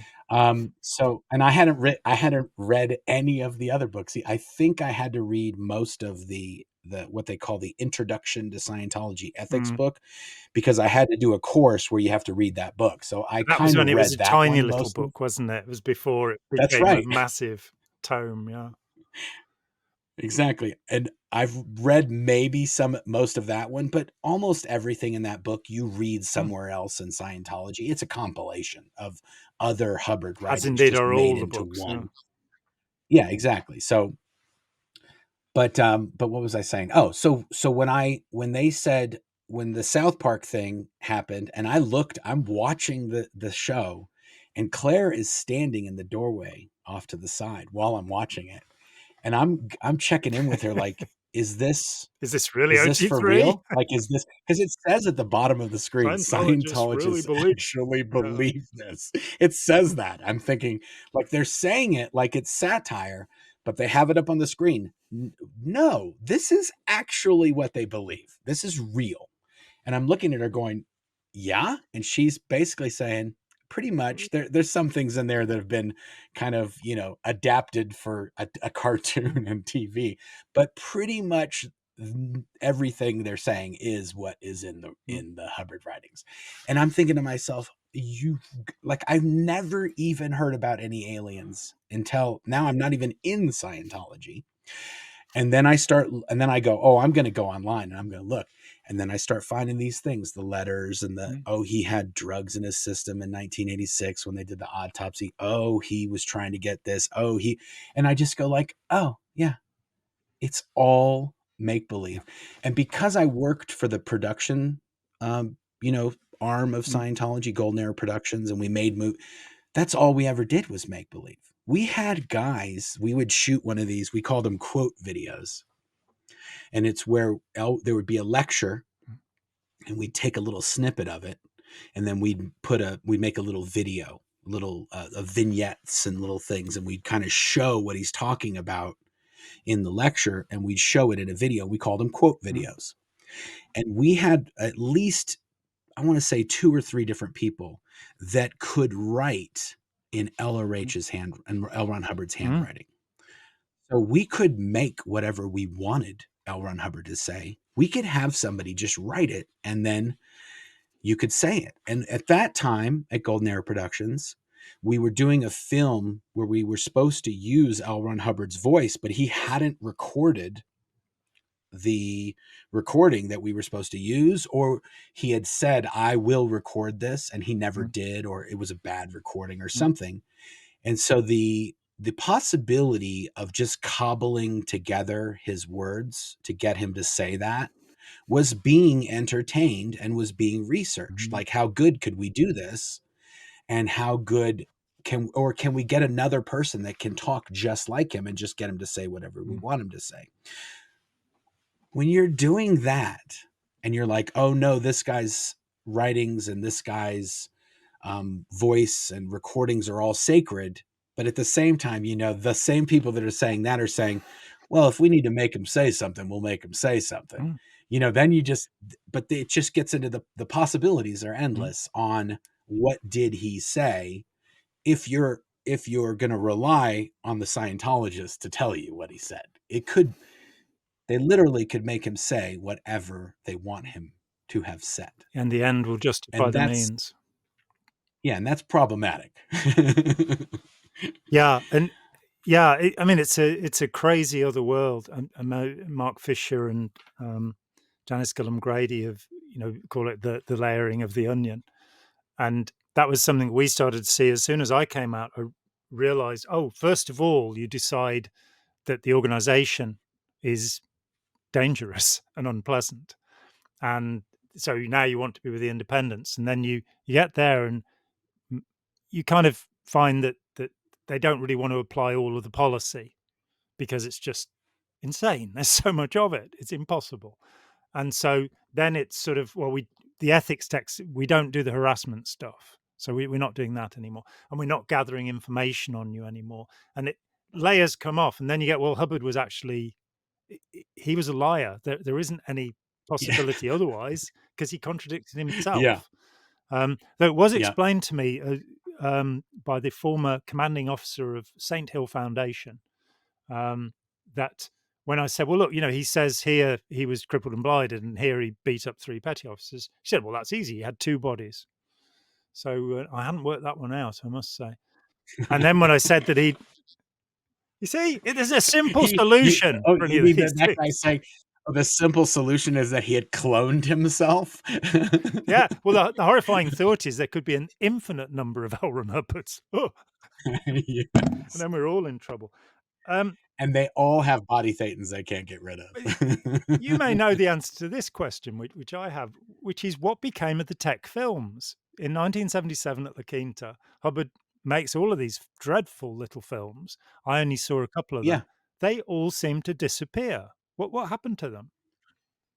Well, all of the ones that he had, that L. Ron Hubbard produced, when I got there in 1990 to Golden Era Productions, they were still showing his films and organizations on Super 8 films, which were like cartridges. Mm, And they were also showing, this is in 1990. mm, The CD has been out, the compact disc and DVDs have been out, I want to say, as of this time. mm. Okay. And they are CDs since producing L. '84. Ron Yeah. Hubbard. Yeah. They're producing L. Ron Hubbard technical training films that are on Super 8 millimeter film cartridges and 16 Mm, millimeter film reels. And all of the ones that were available at that time were either produced by Hubbard or written by mm, Hubbard. And I want to say there was only maybe about 15 of these that were floating around. He had written a total, I want to say it's either 26 or mm, 29. How you count them is a little different on who you talk to, because there's these things called drill mm. films. That's just a copy of the film. It's just an edited Yeah. version of a full film. But regardless, when I was there from 1990 until the early 2000s, we shot, produced, edited, and had ready for release every single film that L. Ron Hubbard had written as the training films. Uh-huh. And then there was another 50 films that he had written that they were called PSMPSs, the Public Scientology Motion Picture Series. And those were meant to get people into Scientology. And we had only made a handful of those. Those were almost impossible to produce because Hubbard had only written treatments for them. Not all of them were a flushed out Yeah. script, but he had written them, and we could never get the scripts approved by David Miscavige. So we spent hundreds and hundreds of thousands of dollars paying Scientology writers to write these films and write scripts from dialogue and the sets and the Yeah. props and all that stuff. Maybe even over $1 million to script these things, and they were paid. Many of them were paid many of thousands of dollars to write them, but they would never get their final approval checks that it was approved because David Miscavige would never ever approve them. He just would. They were always never good. And of course, he worked as a cameraman on the original The Keen to films. So Yes. We redid every film. I want to say every frame of film that David Miscavige or L. Ron Hubbard shot for these films, we redid at Golden Era Productions. We reshot and redid what they did because it was. I mean, I'm trying to think of a movie that it's like. What's a really really cult classic like just bad movie? well, Um, it Battlefield was Earth's pretty worse. bad, It was Battlefield Earth makes these things look like home movies. I mean, technically, a lot of these films are fine. Production quality and technically how they were produced is great, but they're just it's L. Ron Hubbard's words in film version. So it's only gonna be it's only gonna be as good as its bones. And the bones are L. Ron Hubbard. Mm. So it's not good. Um and also, they're filled with suppressives. So even when we would shoot these over the years, we'd have to double back every once in a while and redo a film because the main star is now a declared suppressive person. And so we kept having to either redo scenes or digitally replace people. And we were always having to revise them before we could finish them. We'd have to double back.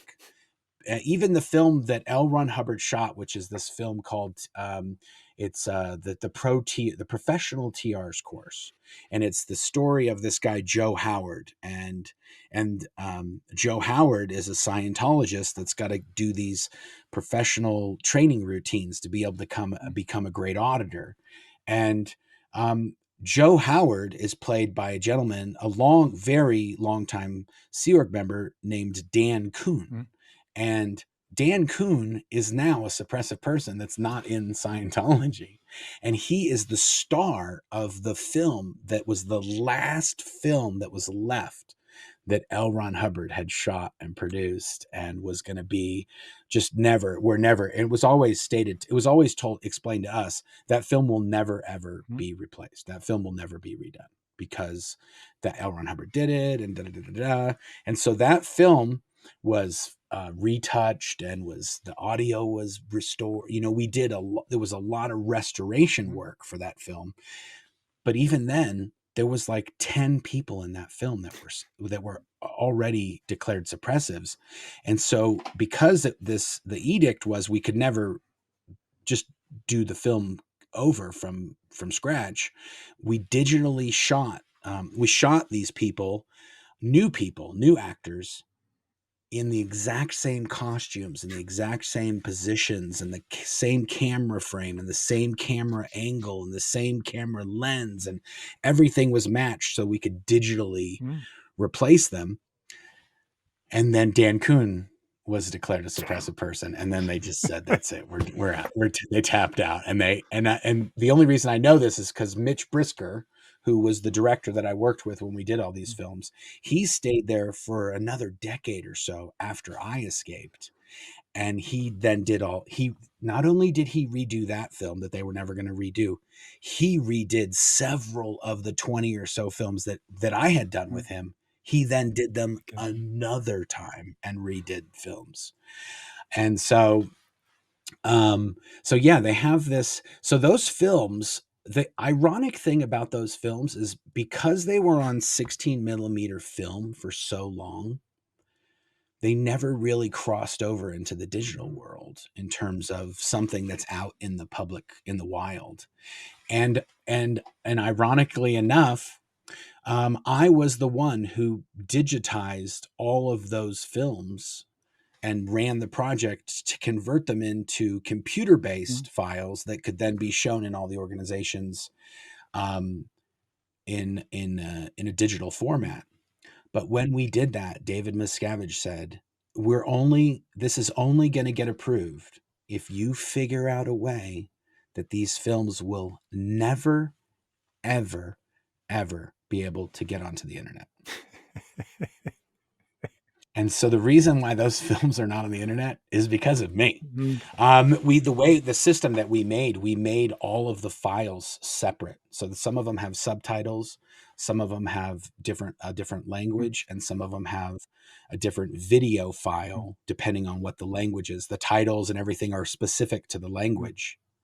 And we actually built a media player called Sci Player, and it takes the voice track and the specific track of video that's in English and the subtitle, and it sort of like pours them into a mixer Mm. and plays them on the computer real time.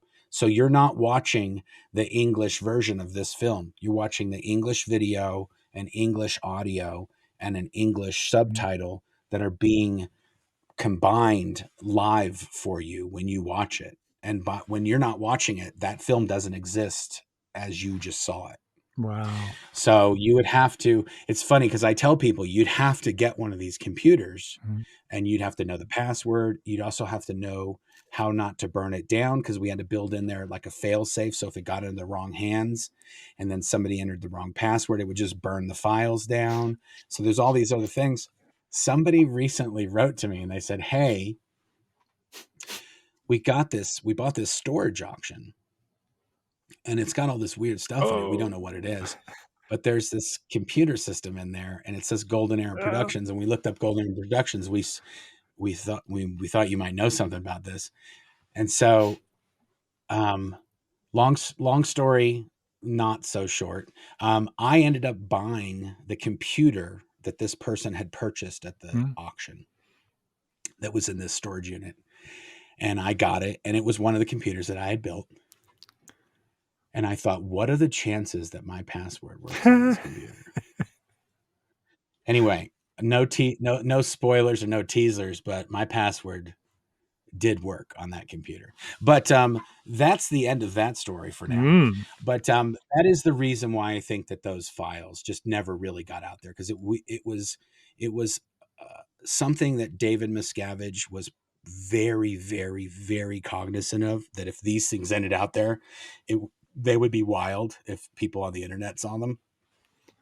And so he tried to take every precaution as possible to make it so they wouldn't end up. Whether they do or don't in the future, who knows? Oh, they inevitably There will, is a but given time. You think they will. And I know at least 3 pop people that have either the audio files or they have the video files or they have some part You've or they got the have computer.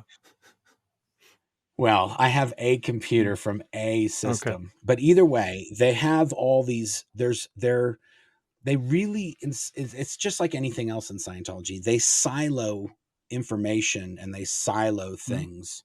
So if that person does get out or that person does turn on them, they sort of are able to minimize the damage that person could do because they don't know the other parts of the story or they don't know the other player. It's the same thing they do with private investigators and all these sort of operations they run against people like you Mm. or Russell Miller. That they're hiring Scientology Office of Special Affairs is hiring attorney who's hiring a private investigator or firm, private investigator firm, who's then hiring individual private investigators that are then hiring, people to help them or do things, or other private investigators. So if any one of those people do anything, there's so many cutouts along the way that it's like, this is not Scientology. There's like 4 people between that thing that happened and a Scientology personnel. So,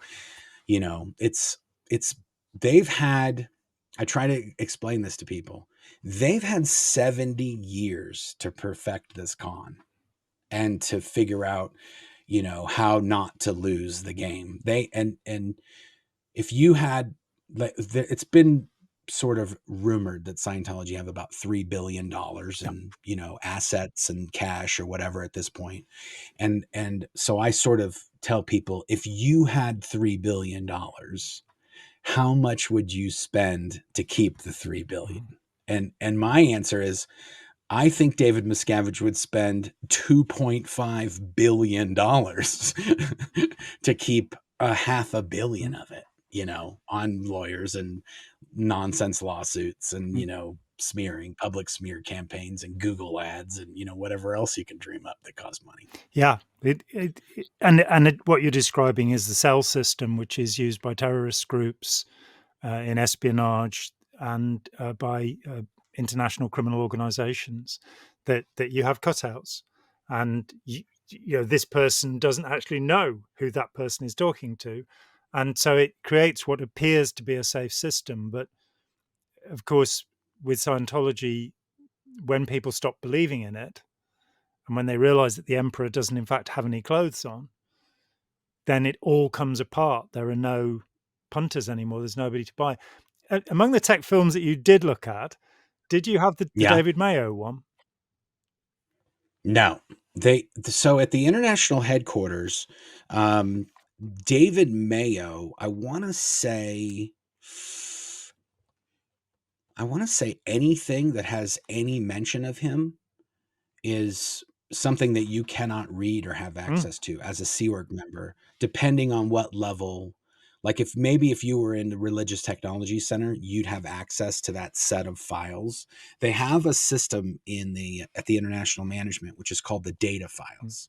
And you can almost look up anything in these files up to your cleared level of access. So I worked in Golden Era Productions, so I had everything that you could get at any organization in the world, that like an organization, a Scientology organization, like in Los Angeles or in Taiwan or in, South America. I could see any of their files, but I couldn't see anything that was marked for the Office of Special Affairs, and I couldn't see anything that was marked for Religious Technology Center or Author Services, and even some Golden Era Productions ones, I'd only have filtered access to some of those documents.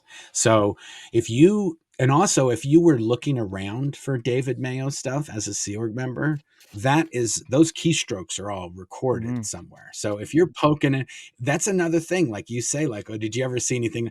If I happen to come across something, I might have made a note of it or something. But even the ironic thing about that, now that I'm thinking about it, is everything I knew about David Mayo, I heard from David Miscavige directly. So he would tell us that they have these things, these processes they do at the Flag Land Base that are called the L's. And they're these levels that any Scientologist can do no matter where they are on the Scientology training or processing chart.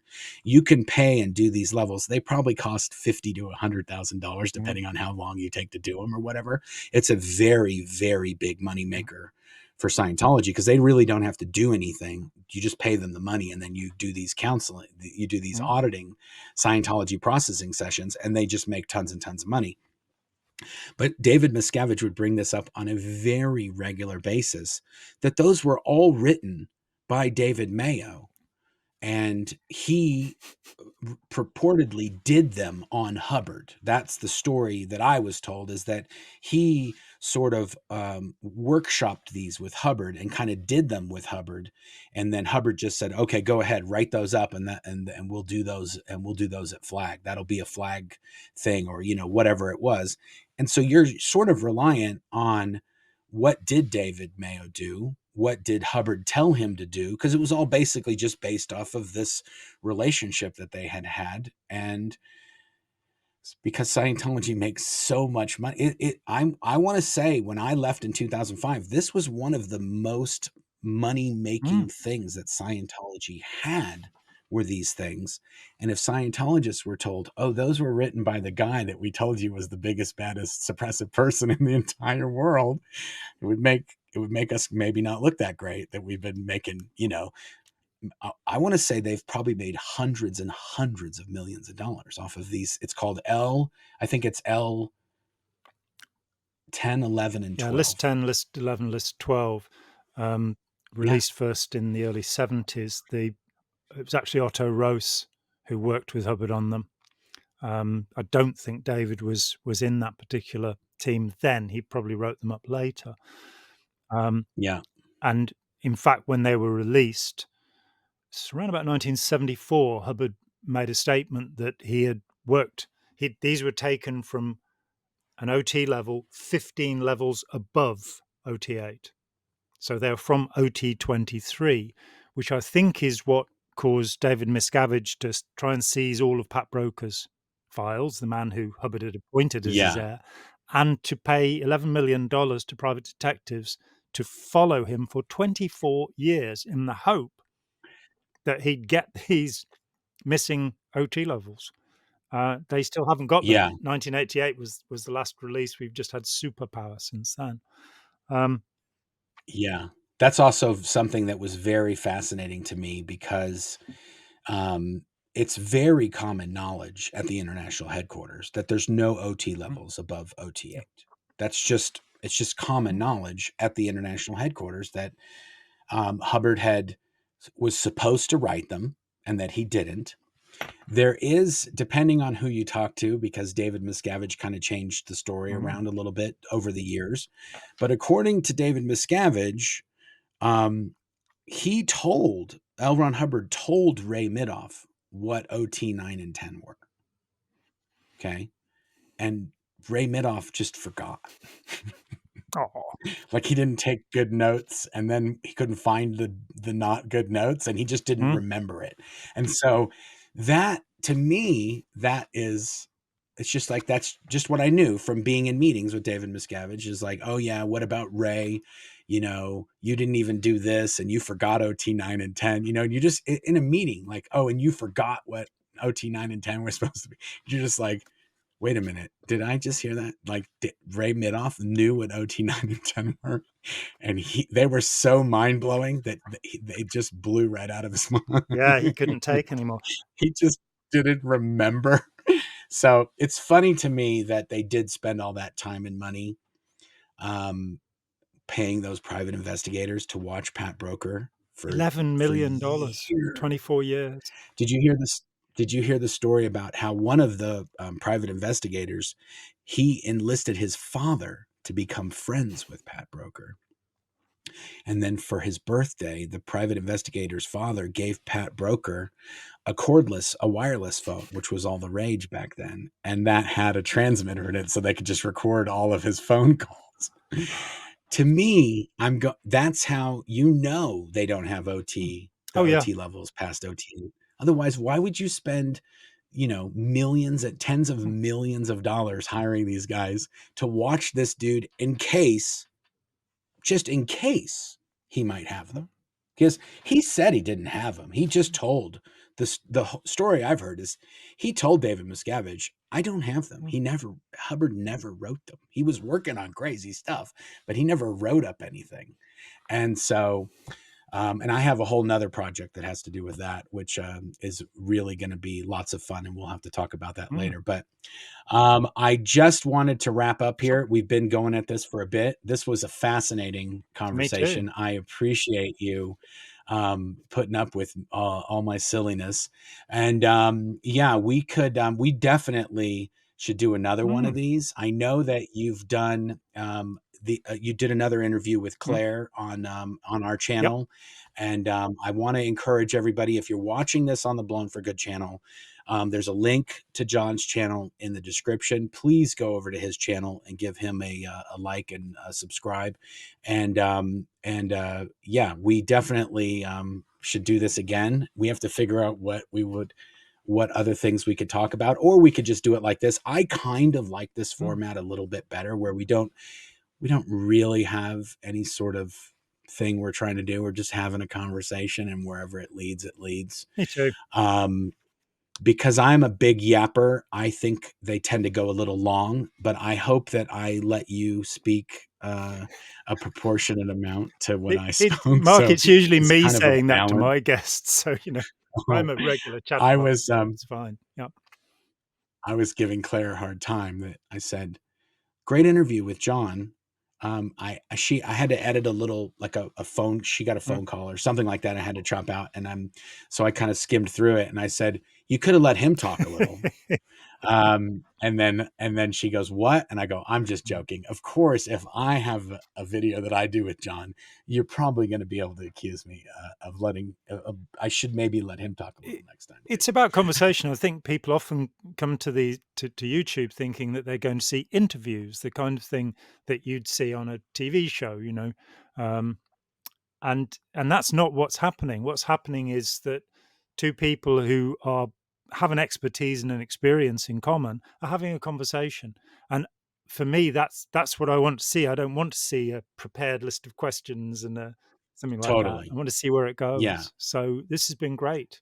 And Thank you, thank you. Yeah, and if you're watching this and you want to leave a comment, or you want to know about something else Jon and I should talk about, we can definitely list or have mm, a sense ask of some like, oh, questions. what Yeah. do you know about this?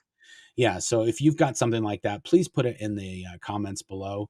And then if you're listening on the podcast, we do put this out as a podcast as well. So if you're listening on the podcast, you can always go to the Blown for Good website, and we've got a place where you can comment there if you want to Mm, hear something else, or if you did enjoy this podcast or this episode, we'd love to know. So let us know in the mm. comments if you enjoyed this, if there's something else that you'd like Yeah, us to and talk and I'll about. mirror But it on my site. So again, I do occasionally get to answer comments there. I do occasionally have a spare hour, not very often. And but I really think it. You know, I believe that we are a community. It's not a matter of there being gurus who can tell us what to do and what to think. totally, It's exactly the opposite of that. So, and I have learned so much. When I was writing at Tony Ortega's Bunker, people would make the most intelligent comments. I remember totally. saying something about the training routines, and this guy came on and said, "I felt that I was being trained to be a sociopath." And you go, "That's actually true." Your It feelings is. are being got out of the way through all of this drilling, so that you can be a weapon of Scientology. Yeah, and the last thing I wanted to say, just along the same lines as that, is sometimes someone who's been in Scientology, they may look at something from a completely different aspect that I would Mm, never look at it from, because I worked there and I was sort of I wasn't there to be enlightened. I mm, was there to do a yeah, job. So my kind of take on a lot of this is just like I had to learn about the Scientology stuff just so they would let me do my job. I didn't do it because I wanted to get better. I didn't want to better myself mm, using that. I had to do it because it was required. It was sort of like on the job mm, training that you were required to do just in order to film a movie or drive a car, or mm, anything that you do in this organization. So yeah, I love seeing the comments, and I do try to look at the mm, comments and kind of go through there and see if there's anything else. And I've actually even done a few videos on the channel that were solely mm. based off a suggestion from a comment. Yeah, So I have too. we definitely look through that. Great. Awesome, man. I appreciate it. Thanks again, guys. Thanks for everybody who tuned in, and until next time. Thanks for watching. If you'd like to help support the channel, feel free to check out the merch store link in the description. We have Hail Xenu, Xenu is my homeboy, and BFG branded mouse pads, shirts, mugs, all sorts of other stuff in there that helps us to bring you new content on a regular basis. You can also pick up a copy of my book, Blown for Good, Behind the Iron Curtain of Scientology, in hardback, Kindle, and Audible versions as well. There's also a link to our podcast, and you can get that on Apple, Spotify, or wherever you listen to podcasts. And if you'd like to watch another video, you can click on this link right here, or you could click on this one here, or you can click on the subscribe button right here. Thanks a lot. Until next time.